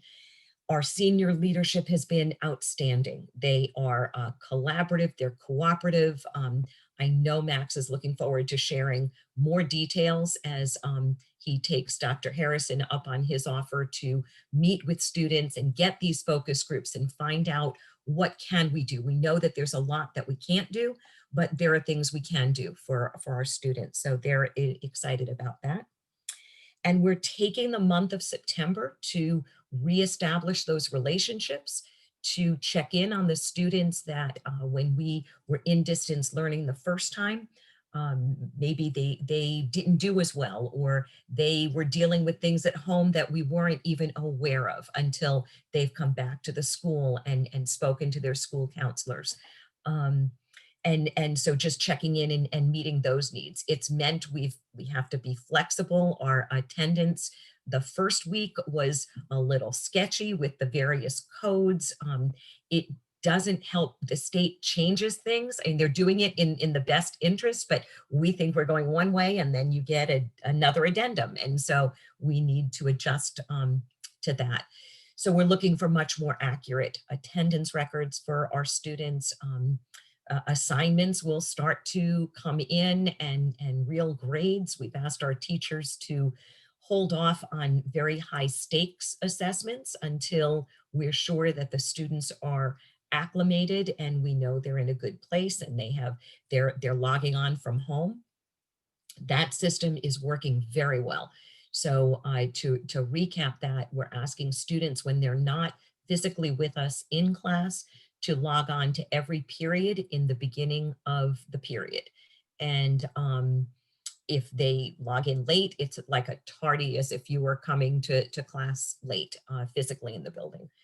The students have been able to do that. Any technology glitches they have, they're communicating that. We're able to use some of the technology that we do have to supplement students that don't have access to the technology and meet their needs that way.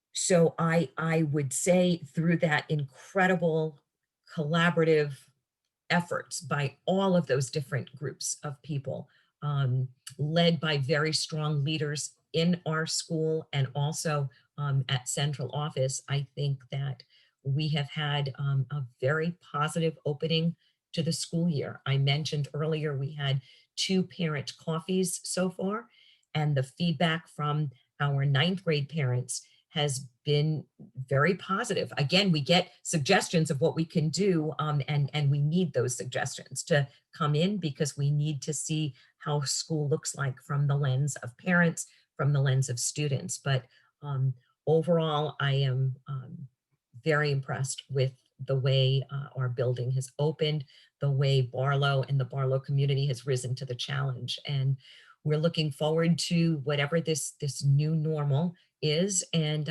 we will stay flexible and kind of model that compassionate problem solving that we ask our students to have.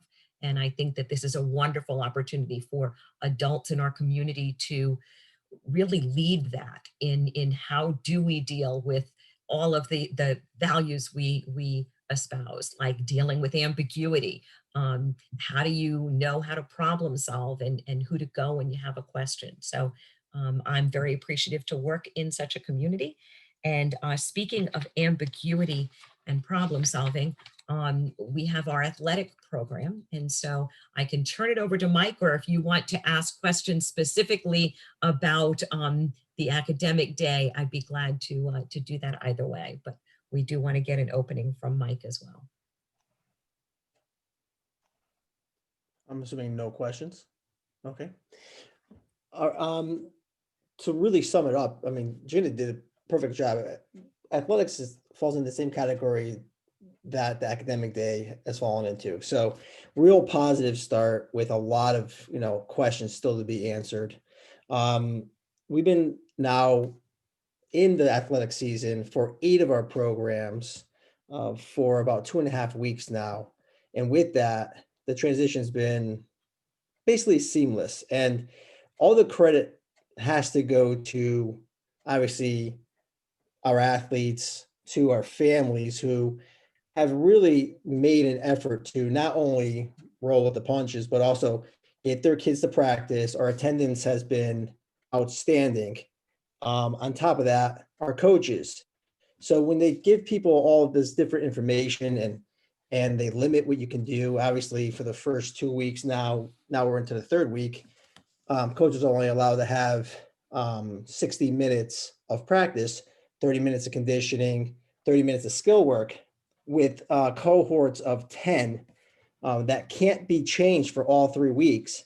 That's a difficult task to take on as a coach, because you're so used to having, all your athletes participating at the same time. Volleyball had to figure out ways to have tryouts and make cuts within that same type of format with masks on the entire practice. So all these things have been done. And I couldn't be prouder of, like I said, the families, the coaches, and obviously our athletes who come every single day, good attitudes, work hard, and we're progressing nicely. So this format will continue for the rest of this week. Starting next week, so the 21st, we will then go into a 90-minute training session. So 45 minutes of conditioning, 45 minutes of actual skill work. Cohorts no longer exist. So they've worked 3 weeks to get to this point. Obviously, one sport that's also been working is football without any promise of games at this point, right? So they've taken away competitions for football. Now the state and the CIAC and the DPH are continuing to have conversations, but it's been set that this week we have to have some type of decision because we're running out of time for a fall season. So, but with all that, with all those question marks, football continues to practice and work within their 6 feet apart and do whatever they have to do. So we're getting closer to actually starting some type of normal practices, but obviously, like I was just saying, there's still some questions, especially with football. There's some still with volleyball as well, but no, the state hasn't really addressed that at all. So we're moving towards that. Now, one bit of positive news that I found out today is that we have actually 2 more athletes participating this fall than we did last fall, which to me, it was a shock.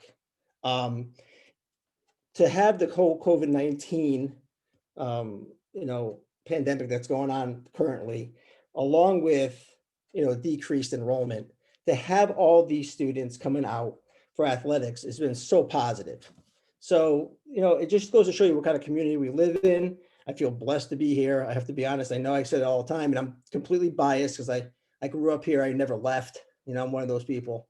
But, it just goes to show what kind of dedication people have, how they overcome things as a community. And I'm very thankful for that. So if you have any other questions about athletics, I'd be happy to answer those.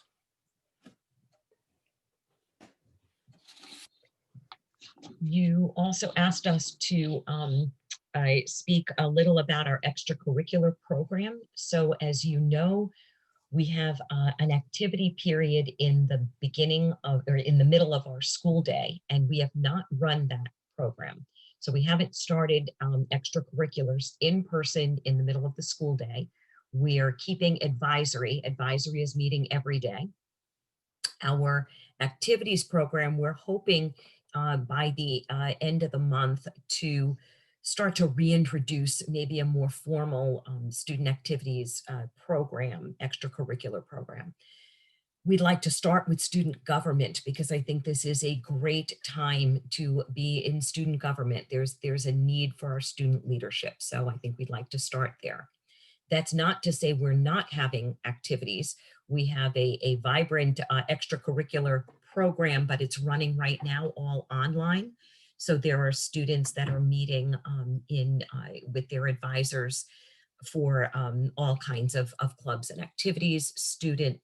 Students who have been in a club, in different service clubs that would like to continue and they see the need in their community, working with Julie McTague and Karen Bender in Student Activities Office, we're able to continue that. And I know students are looking forward to the extracurricular program really being up and running. We did, and I believe we said this at an earlier board meeting, we are not having our musical program this summer.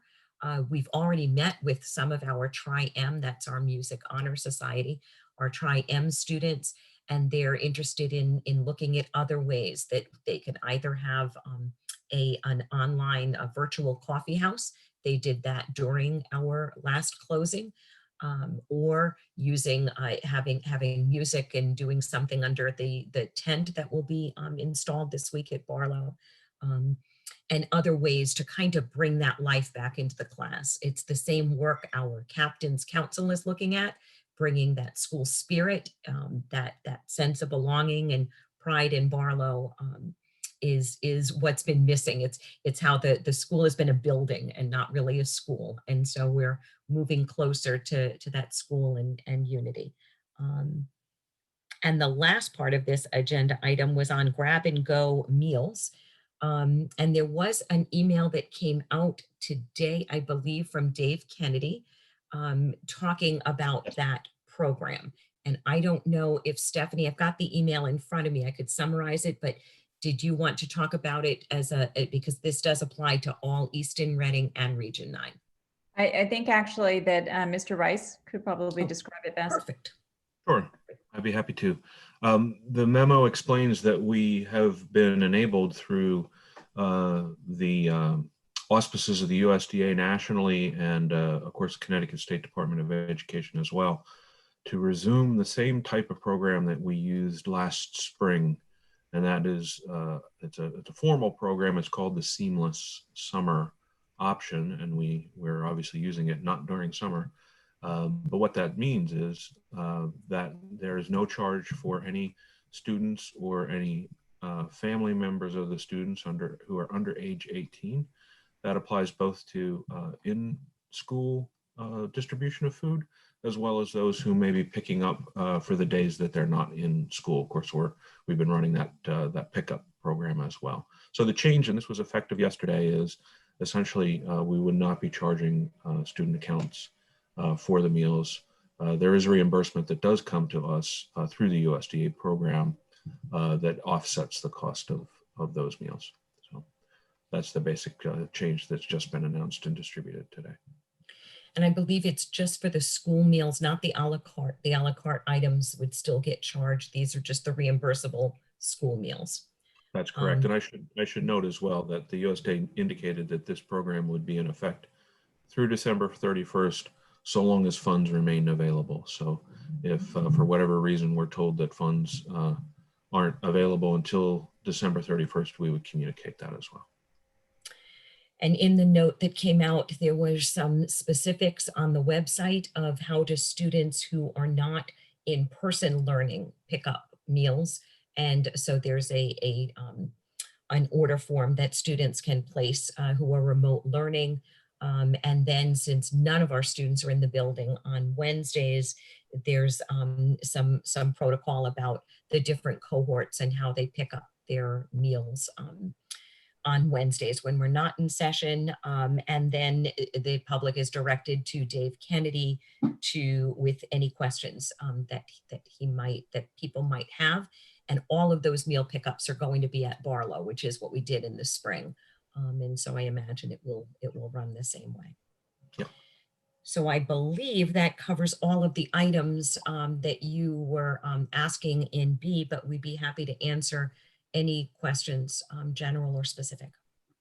I have a quick question just about like the juniors and seniors as far as what's available to them for, college planning and, during this time. Yeah, so actually the school counseling department is hosting a workshop next week, and it is on exactly that, applying for college in COVID-19, in the age of COVID-19. So some things have been easier for our students. So all of our college visits are now virtual.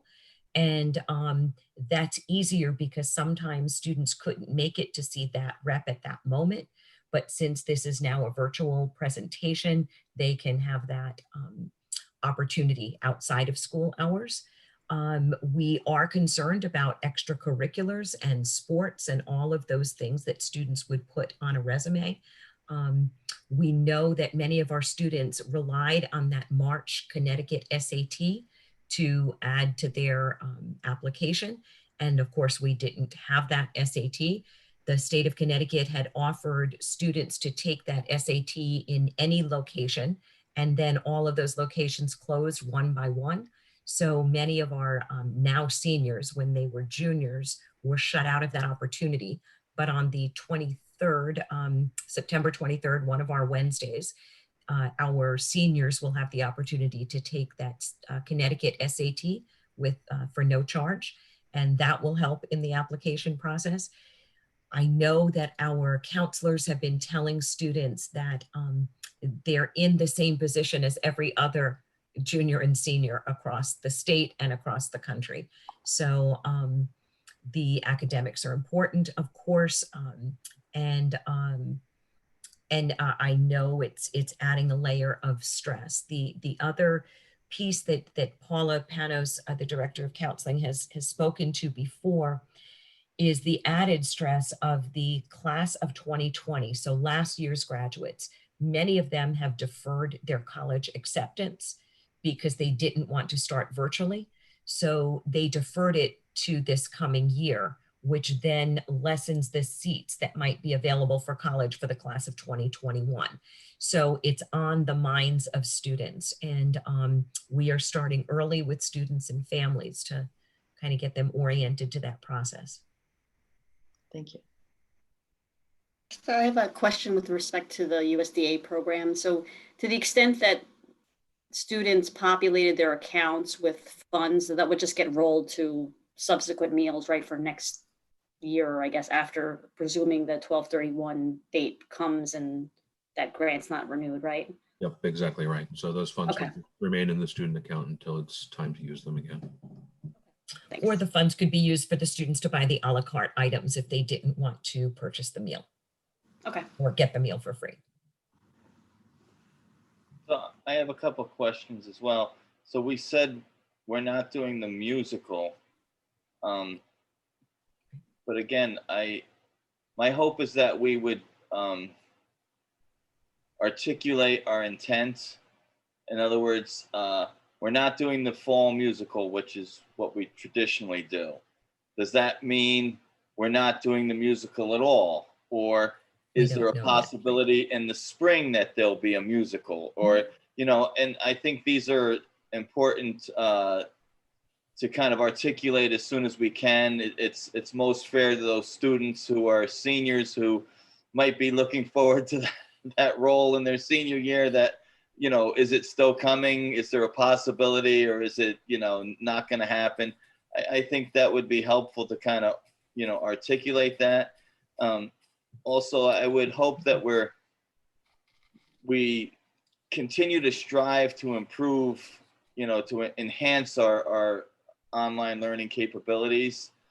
I know I have heard, we're using the cameras, but I've also heard that you can take a an older model iPod with a HD camera on it, and it can actually be logged into your Zoom classroom, and you could, put one of those headbands on, stick it on your head. You can walk around with it. You could stick it on these little tripod stands and put it in a different part. I know some of the fine arts and cooking classes in some of the schools are using it to be able to zoom into shots with their hands and stuff. So I thought that was a great idea.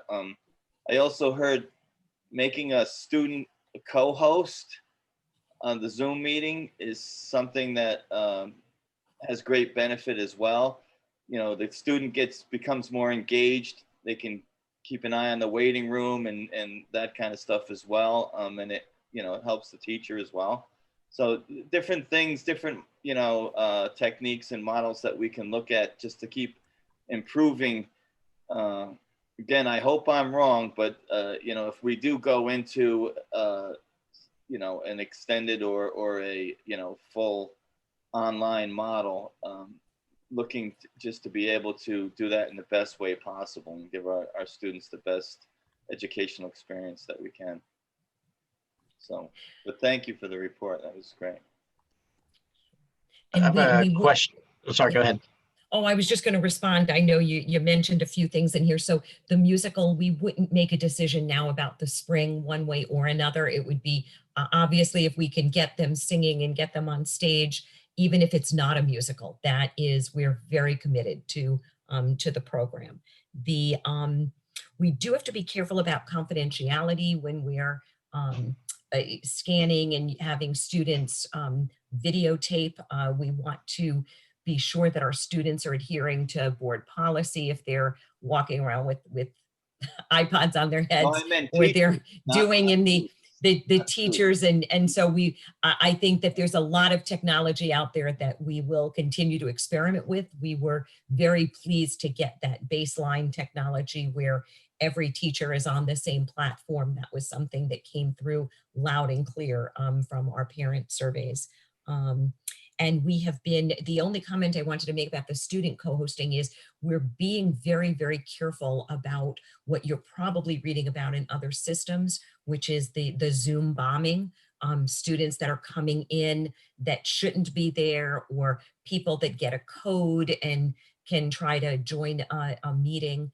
And so we're working with teachers on admitting only people that they know that's supposed to be in the students that are supposed to be in that classroom, and then taking some safety protocols with chat and the host being able to mute or shut off video. So we're taking that seriously. But yes, any way we can engage the students in this process. And we're excited that now that the students have had a few days under their belt of seeing what it's like, getting their feedback in what we can do better is crucial. So thank you for those. No, because the co-host, the teacher is still the co-host, so you wouldn't have any different security. You could still mute and dismiss and do whatever. But great, thank you. I had a question on busing and how what's been the response ridership. I know I've done pickups and drop-offs at a couple of different schools in Easton at Barlow, and a lot of the buses look pretty empty. So I don't know if you could give us an update on what ridership's been like and response on the bus riding. You're muted, Scott.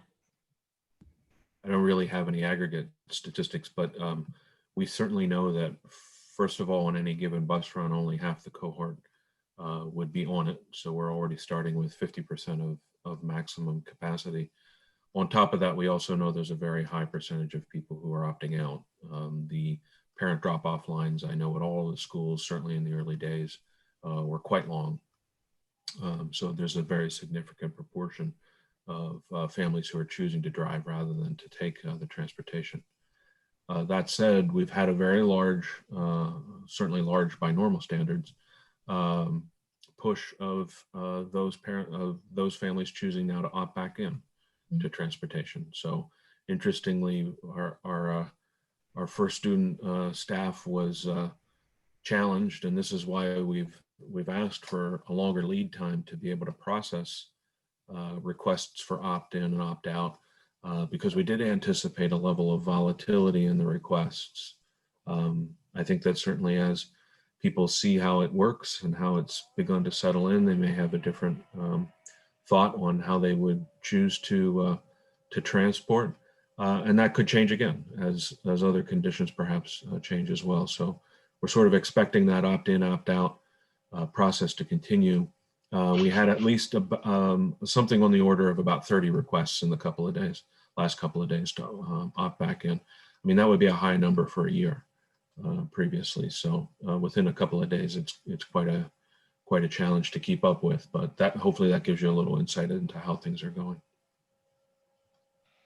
And just as a follow-up on that as well, the cleaning protocols haven't changed yet, or have they looked at? There's other options nightly cleaning of the buses. Yeah, That was not. It's a special type of cleaning that is being done nightly now that was not done previously prior to COVID. Okay. Other questions, board members? I have one question with regard to the new Chromebooks, or any Chromebooks actually. Gina, is there a way prior to the technology meeting of getting an update on how many Chromebooks are available for, if you, I don't know that the thought is to go one-to-one, but how many Chromebooks you have available, and would there be a benefit to that in the school rather than having students bring their own devices? So I can definitely give you the update on numbers. In fact, I have that down for the October meeting already, but we do have Chromebooks that some students come in the beginning of the day and they sign out a Chromebook. They keep it with them all day and return it because they have their own technology at home, but they want to be able to have that technology during the day. So I will bring that to you. I will also, Todd, if you want to work with Dr. Harrison on when we can give you a tech update, I can have Chris at 2 years ago or 3 years ago, we presented the board with kind of the costs of going one-to-one and how far were we from one-to-one. And so to take that report, dust it off, update it, and then come back to you with that information. We are, all of the faculty have received the new laptops that were part of our normal refurbishing of computers, and the old computers still have life to them, and they have been put into carts that teachers can then sign out. So we have protocol for cleaning the computers at the end of the day, but we don't, we're not going to computer rooms, and it stopped some of that movement in the hall, but it's also made the technology a little bit more available to students. So I'll get you those numbers though, Karen. I think that would be great. Other questions? For Mike Santangeli, for competition, again, it starts in October. Is that correct for most of the sports? October 1st. Okay. And I remember we talked at the last meeting about since parents, fans couldn't be there, that it was going to be televised. So do we have all the equipment necessary for that procured and in place? We have everything we need. I'm just waiting. By the end of the week, we're supposed to have the 2 PCs that we need in order to stream 2 manual competitions at one time. So because we're a Mac school, as you know, but the system only works on PCs. So they're supposedly going to be delivered at the end of the week, and then we could kind of work the kinks out next week and then over the next couple of weeks, and we should be ready to go by October 1st. Okay. Yep. All right. And then I also had one other question as far as screening, contact tracing, updates, and people as they're signing in and giving consent and so forth. How has that process all been going? And is there another or a next step in that, as continuing in our hybrid model and hopefully going to an all-in model soon? So what's the next steps in that whole area? I I guess I didn't know if Stephanie, did you want to speak about that? So Todd, I just want to be sure that I'm understanding your question. With respect to screening, you mean the screening that currently students are doing at home before they come to school, temperature? Yeah, screening? that, any contact tracing, people signing in, consenting, all that kind of stuff that we have, all of our protocols we have in place.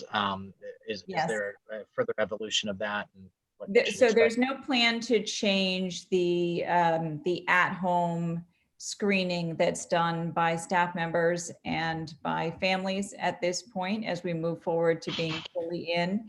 If we needed to go to a hybrid model that was indicated for health reasons, then we might move to an active temperature screening at school.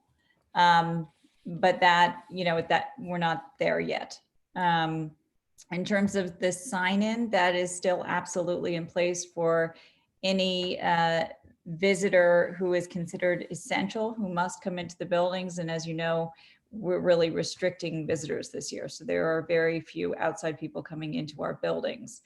Over the summer, all staff members were also signing in to the buildings. That would help us with contact tracing. And with the start of the school year, we stopped doing that in part because people are following their usual work schedules. And so we have attendance records. We have teachers use key cards to get into the door. So we have that information. The only additional screening that's being done is through the athletic department as part of the CIAC. The coaches go through a series of questions similar to what we ask students to do at home. And the coaches have been very diligent about that during this conditioning time. Okay. And I guess I have one other question. From hand sanitizing, other supplies that we've pre-ordered, how is have we been able to get any feedback on, we've got them all placed in the right positions, we've got enough supplies at this point? I know it's only been a week or so in, but just initial thoughts on that as well. Right. This is another real shout out to Walter and his crew in pre-ordering. We have extra supplies. The night crew is amazing at Barlow, and they're making sure and giving us some feedback on how fast are supplies that are put in the classroom, how fast are they being used, so that Walter can start to do some of that long-term planning on the hand sanitizers outside of restrooms. We imagine they will be replaced more frequently than a hand sanitizer that's outside, maybe the auditorium. And so we have plenty of supplies at the moment. We have plenty of disposable masks and gloves. Thanks to the generous gift from, I think it was an Easton family, we have plenty of face shields that just add those extra layers of protection for our students and our staff. As this committee meets that Stephanie alluded to, that we're meeting tomorrow, as we get closer to that decision of, yes, we can go all in, we will anticipate we may need additional supplies. And so that's what administratively we'll be looking at. What would we need?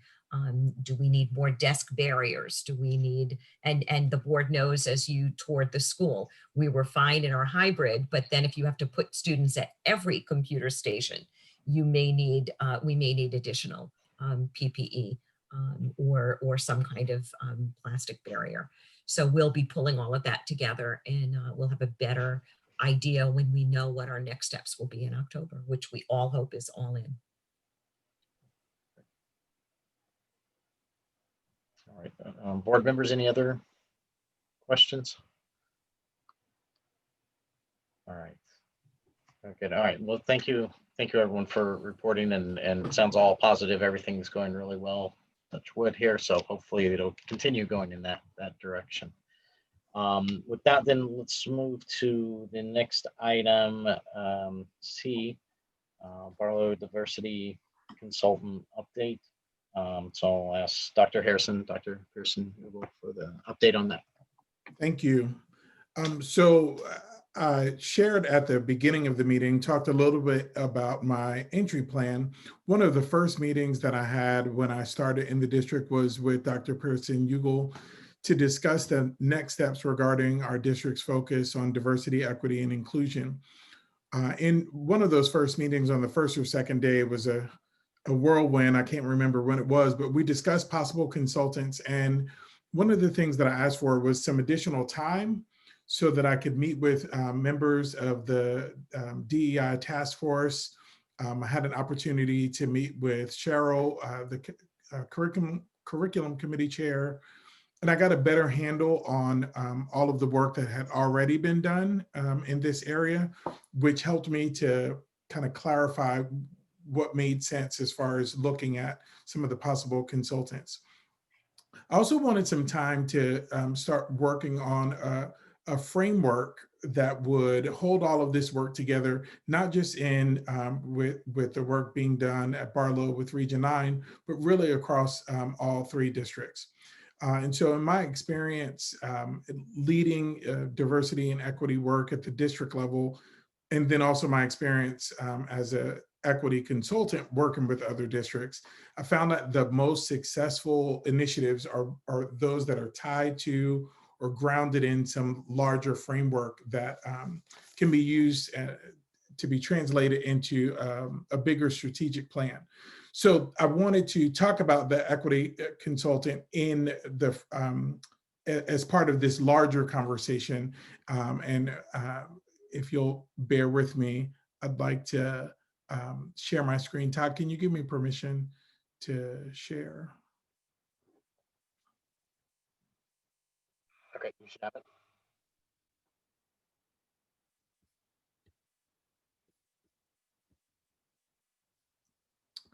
Oh, shoot. Give me 1 second.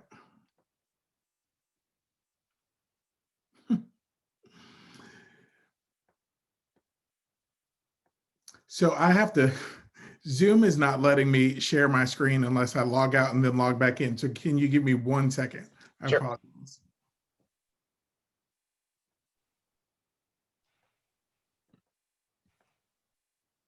Oh, there we go.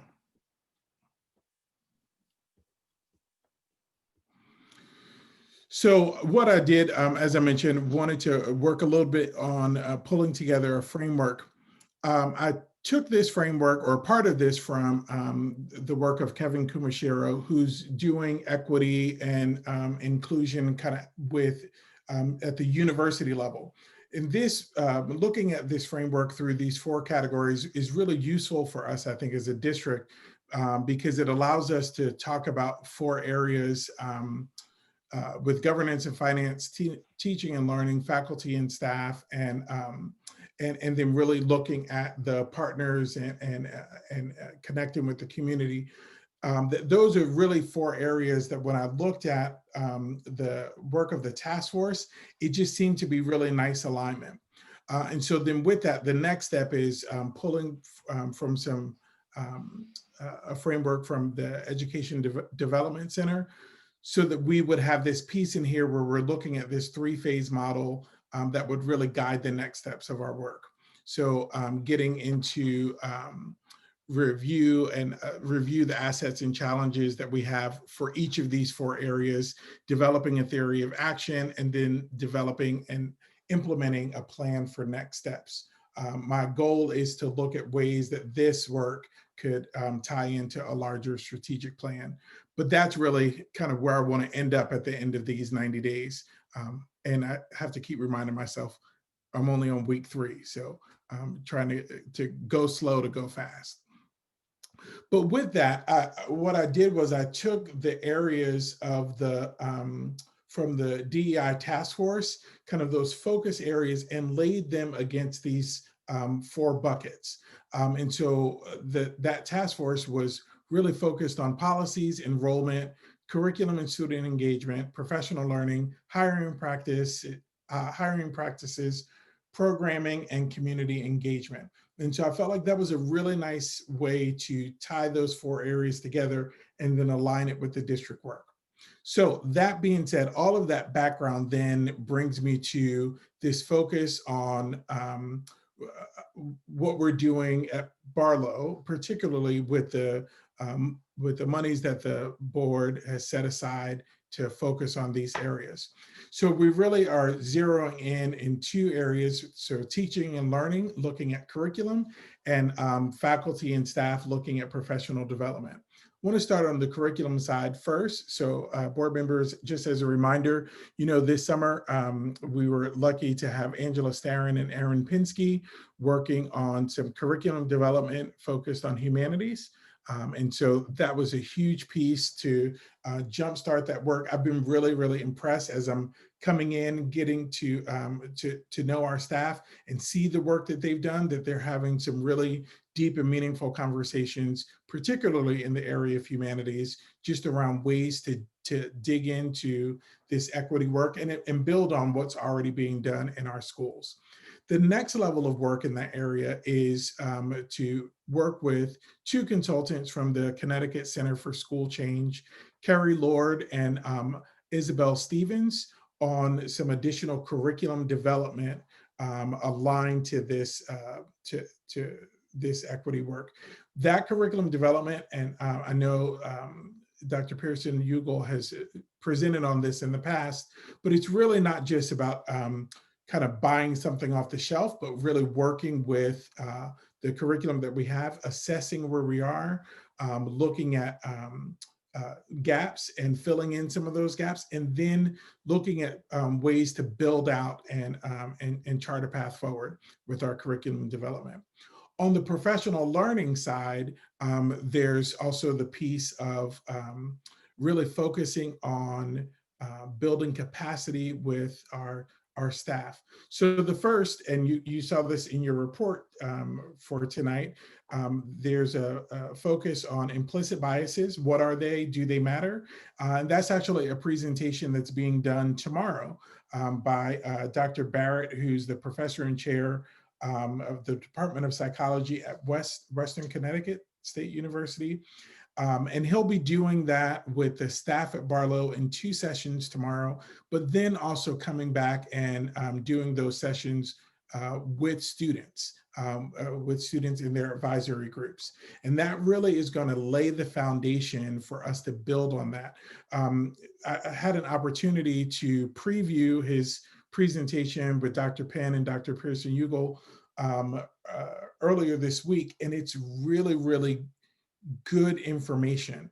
I think the way he naturally starts with helping our teachers and staff, and then our students, really with unpacking and identifying their own implicit biases, and then really walking that through how that plays out when it comes to not just race, but gender and sexuality and ableism, and so really some good creating a good vocabulary, I think, for us as a community that then we could build on. Then the next level of work is working with a consultant, again from Connecticut Center for School Change, Dr. Rich Lemons, to do additional training with our folks on diversity, equity, and inclusion. I'll say just a couple of words about those folks at Center for School Change in just a moment, but I feel like this is a really nice way to, we want to make sure that we are continuing the work in curriculum, but also building capacity with the staff. There's a natural progression that professional learning takes when it comes to really doing this equity focused work. So it's really starting with this internal reflection and then moving from there to thinking about how to take those lessons and spread them out beyond yourself. So thinking about the decisions that we are making as educators in our curriculum choices, in the ways that we're interacting with students. So not just looking at the self-reflection that they'll get tomorrow with Dr. Barrett, but then expanding out from that and being able to develop a really clear equity lens that's used ideally in all of their decision making, and then it becomes about systemic change and not just change that's happening in one classroom at a time. I think that when I look at the progress that Barlow has made let's say in the area of social and emotional learning, with their focus on ruler and bringing in that work. It's not just about implementing a program, but it's really about people investing in that, allowing that, that professional learning to change their ways of thinking, and then rolling that out with students. And that is really the most meaningful way to move this initiative forward.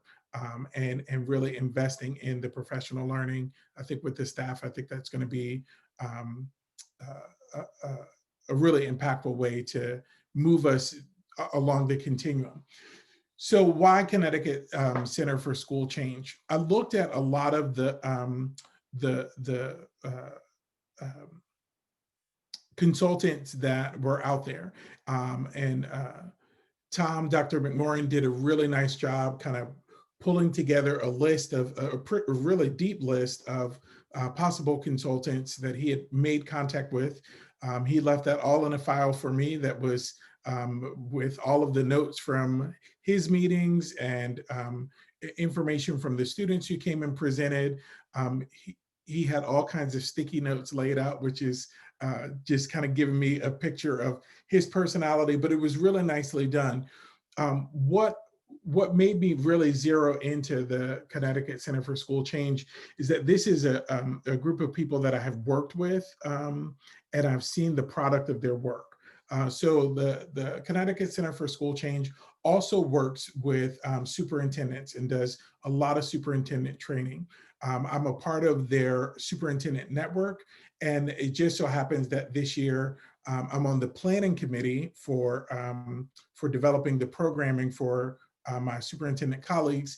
And this year our focus is on equity and looking at equity leadership and what it looks like to lead equity work at the district level, particularly around the race, around the issues of race and bias. And so having seen the backside of that work, and then getting to know the presenters and the consultants, particularly Dr. Lemons, who is just really brilliant. I thought that they would not just be good to come in with incredible content and background knowledge, but I think that they would also bring the passion that we want to put in front of our teachers, the level of expertise, and then they have a really good reputation of remaining connected with the district even once the work is done, so that there's this ongoing coaching piece. And I think that having that resource is not just incredible for our teachers and for our administrators, but also for our central office administrators. I want to make sure that as Stephanie continues to lead this work with curriculum development and curriculum instruction, that we're creating a network of colleagues for her that she could continue to reach out to, that as Gina is working with her teachers after all of the consultants are done, that she can still reach out to Rich and ask questions and talk through scenarios. And this is partly what what these folks are known for. You see here on the screen, this is their equity framework that is really focused on awareness, capacity, and transformation. And so if you think about this in line with sort of the direction that we're already going in, that awareness, think about the professional learning that they'll be doing tomorrow, really unpacking some of that bias and looking at and developing your own equity lens. Then there's the building of capacity. So Rich comes in and does that PD work with our staff, with our leaders, and it's really rooted in very current research. I'm always amazed how quickly the research moves in the area of equity. And if you are not really working hard to stay focused, it'd be easy to be promoting, information that's 5 years old. And that doesn't seem like a long time, but in the way that things are changing across our society, it is really important for us to have folks working with our staff who are really current. And then the last part of their equity framework around transformation, to me, is the biggest piece, because we want to make sure that we're not engaging in this work just to say that we did it, to check a box. And from start to finish, with me kind of doing my research before starting this position to now onboarding and then learning more from our community, it's really clear to me that this is not work that's just about checking a box, but that we really are looking for meaningful change for our staff, for our teachers, for our students, and for our community. And I think that the folks from Center for School Change are well positioned to help us with that work. They're also doing work in several districts around the state, with working with superintendents that I really have a lot of respect for. And when I have gone to pull some ideas from colleagues about work that they're doing in their districts, I could see the fingerprints of Dr. Lemons and his teams working with these groups. I want to tell you a little bit about just those folks that I had on the screen. I'll go back just for a second. Carrie Lord is the project manager for the center's Equity Institute. She regularly works with district leaders to address systemic inequities. She coaches and she mentors school leaders and facilitates communities of practice designed to support leaders. So I think that that's a really huge piece. Isabel Stevenson holds a certificate in evidence-based coaching. So again, that coaching piece is so critical here because the work has to continue. They're not going to come, spend some time with us, fix our curriculum, and then leave, and then that's it. But it's really, we know that the curriculum work is cyclical, and so we want to have some good coaching that that could sustain the work. And then Rich Lemons, he's published a number of books and chapters and articles. He is a faculty member at Yale University's Education Studies program, and really focuses a lot of his work around equity, strategic planning, central office transformation, capacity and coherence. Again, all things that even beyond this work, these are really good partners for us to have, and to have this opportunity to establish these partnerships. I'm really, really excited about that. So just in talking about next steps, so we've identified who the consultants are. The next steps, I'm meeting with Dr. Lemons tomorrow to have a strategy session. And so that just worked out calendar-wise. We're both really excited about that. Then after that, I'd like to get Dr. Pearson, Ugal, Dr. Penn, Dr. Lemons, all of us together to do a little bit of revising and finalizing of the scope of the work. And so I think that based on some of the things that I've seen during the entry plan and where I'm anticipating us going in the future, I just want to do a little bit of recrafting of some of the language in there. And in talking with Rich, even today, he said, they're really open to being as flexible as we need them to be because they want to customize this work for our district. And then really developing a clear curriculum development timeline that is aligned with information that we've already shared and matches with our backwards design practice.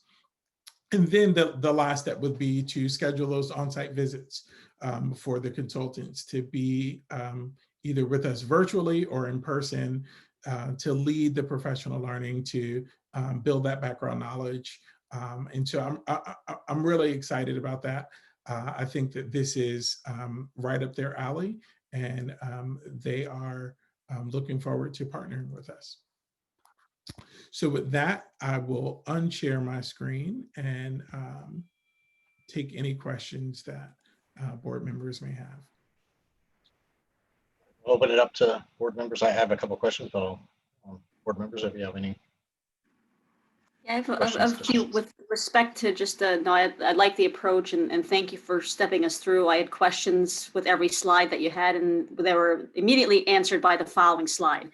So thank you, very, very thorough and very thoughtful and And thank you, Gina and Steffi too, for the pre-work that you've done. And, I could tell the commitment of the staff that, we did meet over the summer, the curriculum committee. So I do thank everyone for their efforts, and I strongly support, going fast to go slow, vice versa. So to that point, with respect to timeline, get the approach, and I see that there is, in response to the comment that we got from the community over the summer, there are short-term things, which is good, right? So the professional development, with the teachers, engaging the students. So it's very good there, but then taking a slow look at how we can make sustainable change. So I do appreciate that approach. So with respect to what you might need from the curriculum committee, I know, we have the DEI task force, which should be the overarching, right, over all of the 5 schools, but then, what can Barlow do specifically, Region 9 do? So any thoughts about, next steps as far as timeline is, what might you need from the curriculum committee? And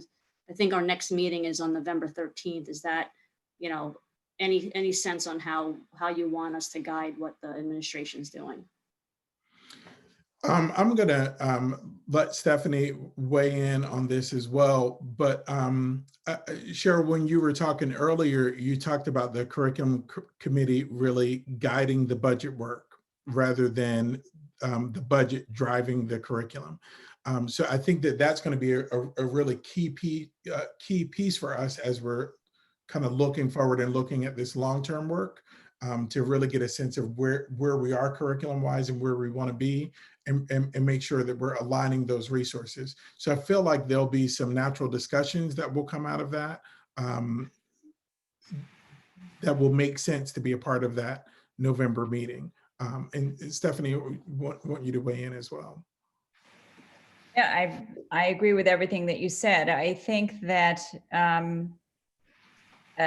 Dr. Harris and I have actually had a number of conversations on this topic, and really trying to balance the excitement and energy to race forward into revisions to curricula and changes that we might make, and being so careful that we're not making adaptive changes as opposed to something that could be more transformative with the right sustained attention, really looking at the adult learning side of things, so that we're not just making quick changes and perhaps not owning them as much as we could.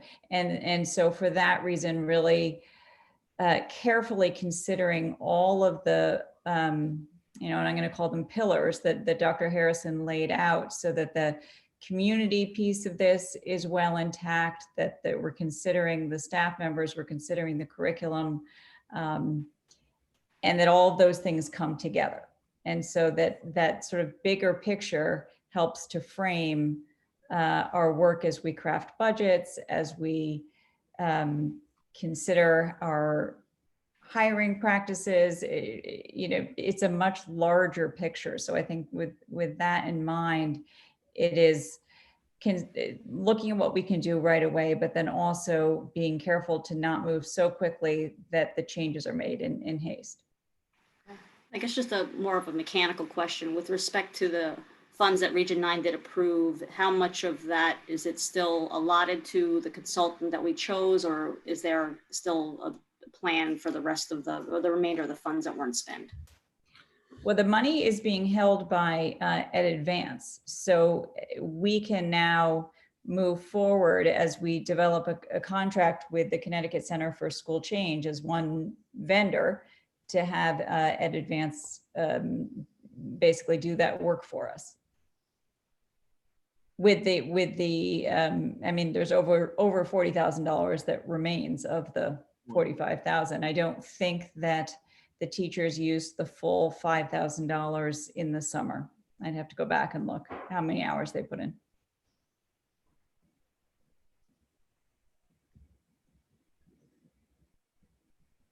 You're muted, Todd.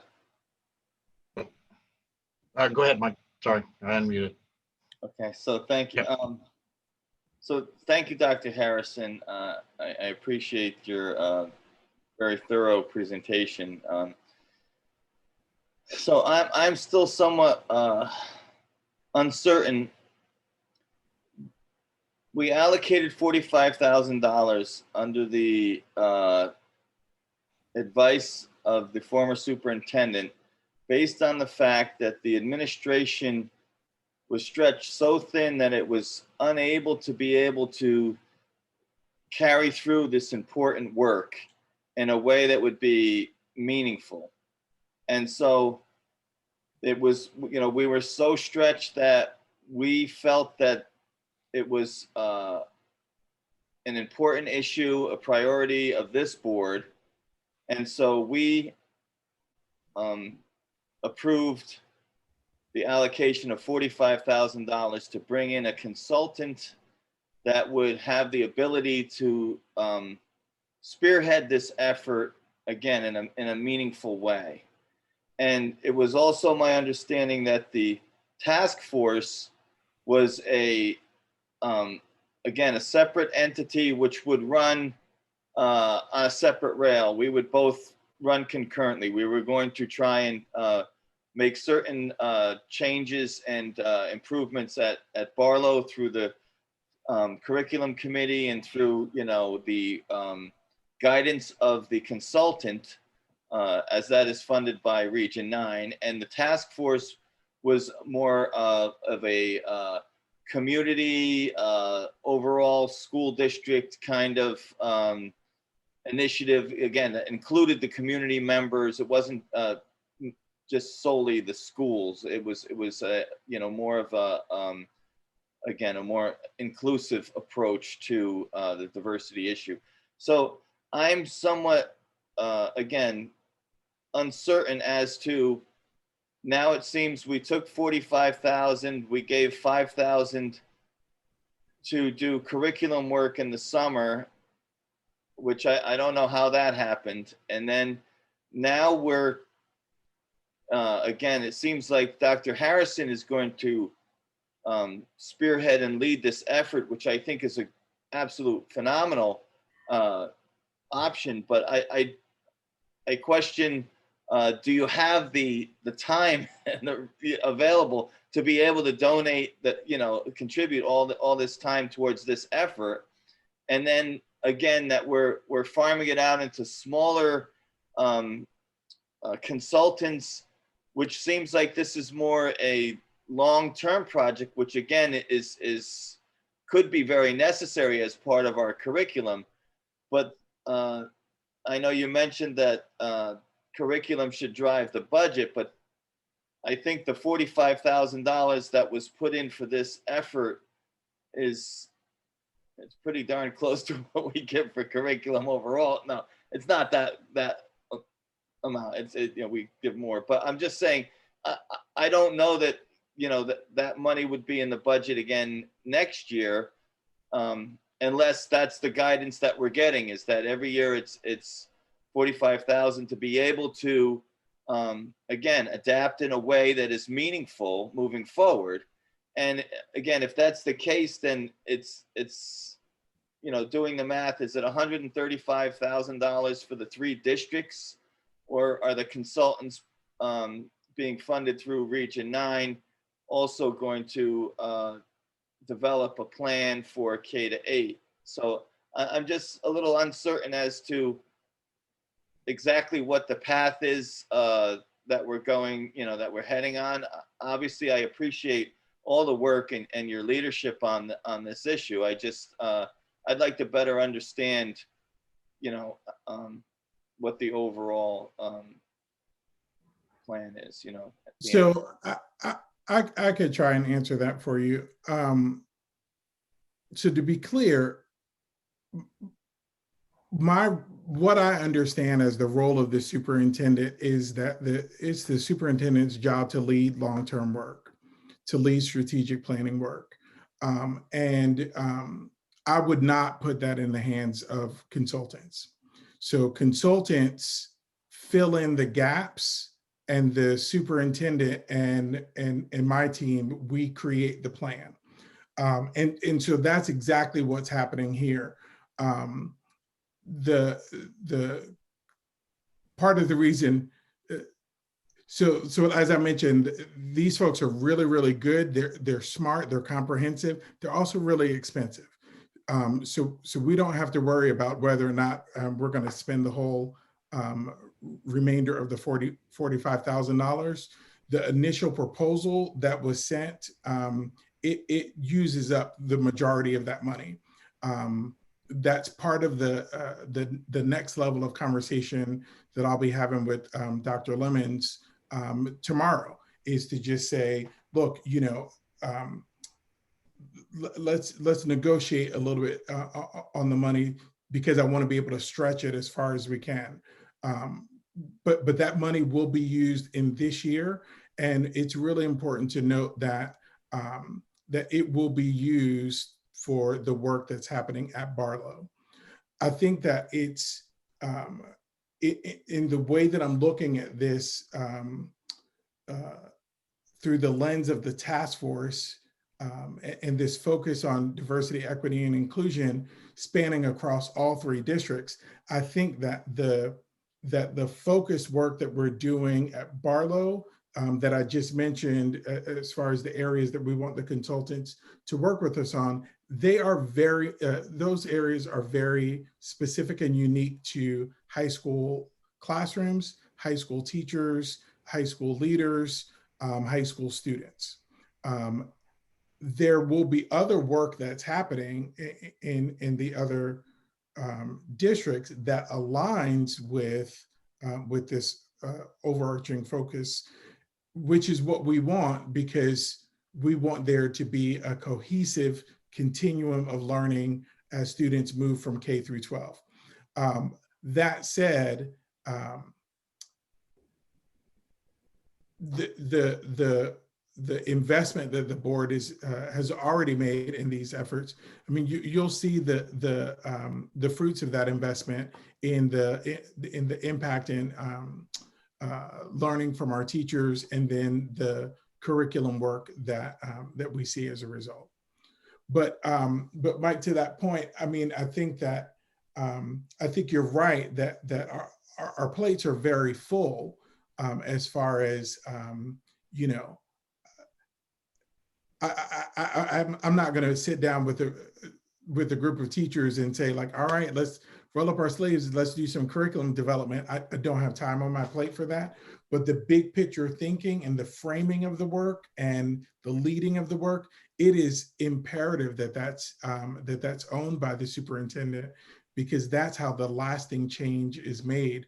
And you know, when I looked at some of the consultant proposals, honestly, some of the things that I didn't like about the scope of some of the work was that it was too heavy-handed. And what happens is, I've seen it a million times, consultants leave and the energy and the ownership of that work that they were doing leaves with them. And, you know, and then you are in a state where, well, let's find another 45,000, because we got to get them back next year. And if we're paying $45,000 every year for consultants, that's a position. I mean, you know, I think that I mean, it's not a well-funded position, but it's a position, right? It's a person. And I think that that these particular consultants, the way that they approach the work, and that's why I wanted to show their framework around capacity building, because the idea is that, you know, they're coming in, they're going to build capacity with our people, and then they're going to walk away, and then we own that, and then that work continues, and it becomes a part of who we are as a district. Well, thank you. Again, I appreciate your leadership, and I do feel that it is appropriate for superintendent to, you know, spearhead these long-term initiatives. Obviously, you know, that's very important. So I appreciate that. Like I said, I was just concerned that, you know, we were stretching you a little thin coming in. I know you have the 90-day listening tour, but we have 3 budgets that we need in like 110 days. So we're going to be pulling you in each direction. And so I just want to make sure that we can, you know, make you successful, you know, help you be successful here. That's, Well, and I would just to chime in as well. You know, I would expect, you know, for, you know, the 40,000 or whatever it ends up being for these consultants, that, you know, we'll end up having some kind of plan, you know, multi-year, and again, short term, what we're doing this year, some measurable objectives coming out of it, and being able to measure that. So again, you know, doing the bias training tomorrow is great if the objective is to train 100% of the staff and have them go through that. If we only get, you know, 50 people through it on Wednesday, you know, is there a plan to do other courses so we can get 100%, you know, participation by the end of the year? Those kinds of things I think would be helpful, so that we understand, again, you know, what are we getting, what are we doing? And I understand it's a longer term. So maybe it's, you know, some bias training this year, some bias training the next year. We'll get everybody through it in 2 years, whatever the plan is. It would be helpful to see that and have some measurable objectives. So it's, again, it's just not, as you were saying, a check in the box that, yeah, we did some bias training, but we didn't get 100% participation in there, and the uptake is not there because we didn't do that. Now, any other board members, any other thoughts? I mean, it sounds like it's off to a good start. So I'm definitely looking forward to more information and your discussions with these consultants that have been identified. They seem like good people to have working with us. Mhm. All right. Anything else on this topic? I know it's starting to get a little bit later in the evening here. we told Dr. Harrison that we weren't going to be short meetings. We haven't hit 11 o'clock yet. I know. There's ample time for us to. Yeah, exactly. We still have a few items on the agenda. All right. If nothing else on this topic, then we'll just move to the committee list updates. And I don't think we need any motions on this. I think it's just more of a procedural. And Mike, you can correct me if I'm wrong. I can share out. We did update. 1 second here, and I'll share the screen. We did update the committees for Region 9, and then also for the ER9 joint committees. So again, just for having it in the record, the blue items on here are there's the joint task force that we added and the representatives there. We added Dr. Harrison replacing Dr. McMorrin on the committees. And then I also have the Region 9 committees. And again, same thing here. The new name here, this is the audit partner. So for the new audit firm. And again, same kind of changes here with Dr. Harrison throughout, and chairs marked in bold where the meetings have already occurred and they've nominated chairs for the committees. So Mike, I don't think we need any, just look at you from a procedural perspective. These are all posted on the Region 9 on the Barlow website. I think it's just more a matter of public record that we've made these changes to the committees. No, I think especially in alignment with the governor's order, you have posted these at a public meeting. I think the statute just says you have to announce committee assignments at a public meeting, and you've put it up clear as day on the screen. So I don't think any motions or anything further is required. It's all right. Great. So. Great. Thank you. Any questions or anything? Sorry. Gwen, go ahead. The building committee. We just dissolved it. Yeah, exactly. There'll be another update for the next meeting. I do have a comment, and that's one of the things why I brought up during the committee reports. The budget committee, the current guidelines or charter for the budget committee is that the treasurer needs to be on and chairing the budget committee. So Mike, you're on the hook. So yep. Unless the committee decides to change its charter, which we are permitted to do, it's outlined that we should do it every 2 years. Okay, so we still have some more updates. This is always evolving. So we'll get some more updates in here for the next one. And that's all really I wanted to make sure we just had it out for public record. All right. So then our next item is public comment. So item 9 on the agenda. And we still have a few members of the public still on the meeting. So again, as usual, I ask if you would like to speak, raise your hand or the hand symbol, announce yourself and your address, and try to limit your comments to 2 minutes or less. We would appreciate it. So any members of the public, if you'd like to comment. And I think if you're still on the phone, I think we lost our phone people, but if you're on the phone, *9 to raise your hand and *6 to unmute. Just looking here, I don't see anyone. See any?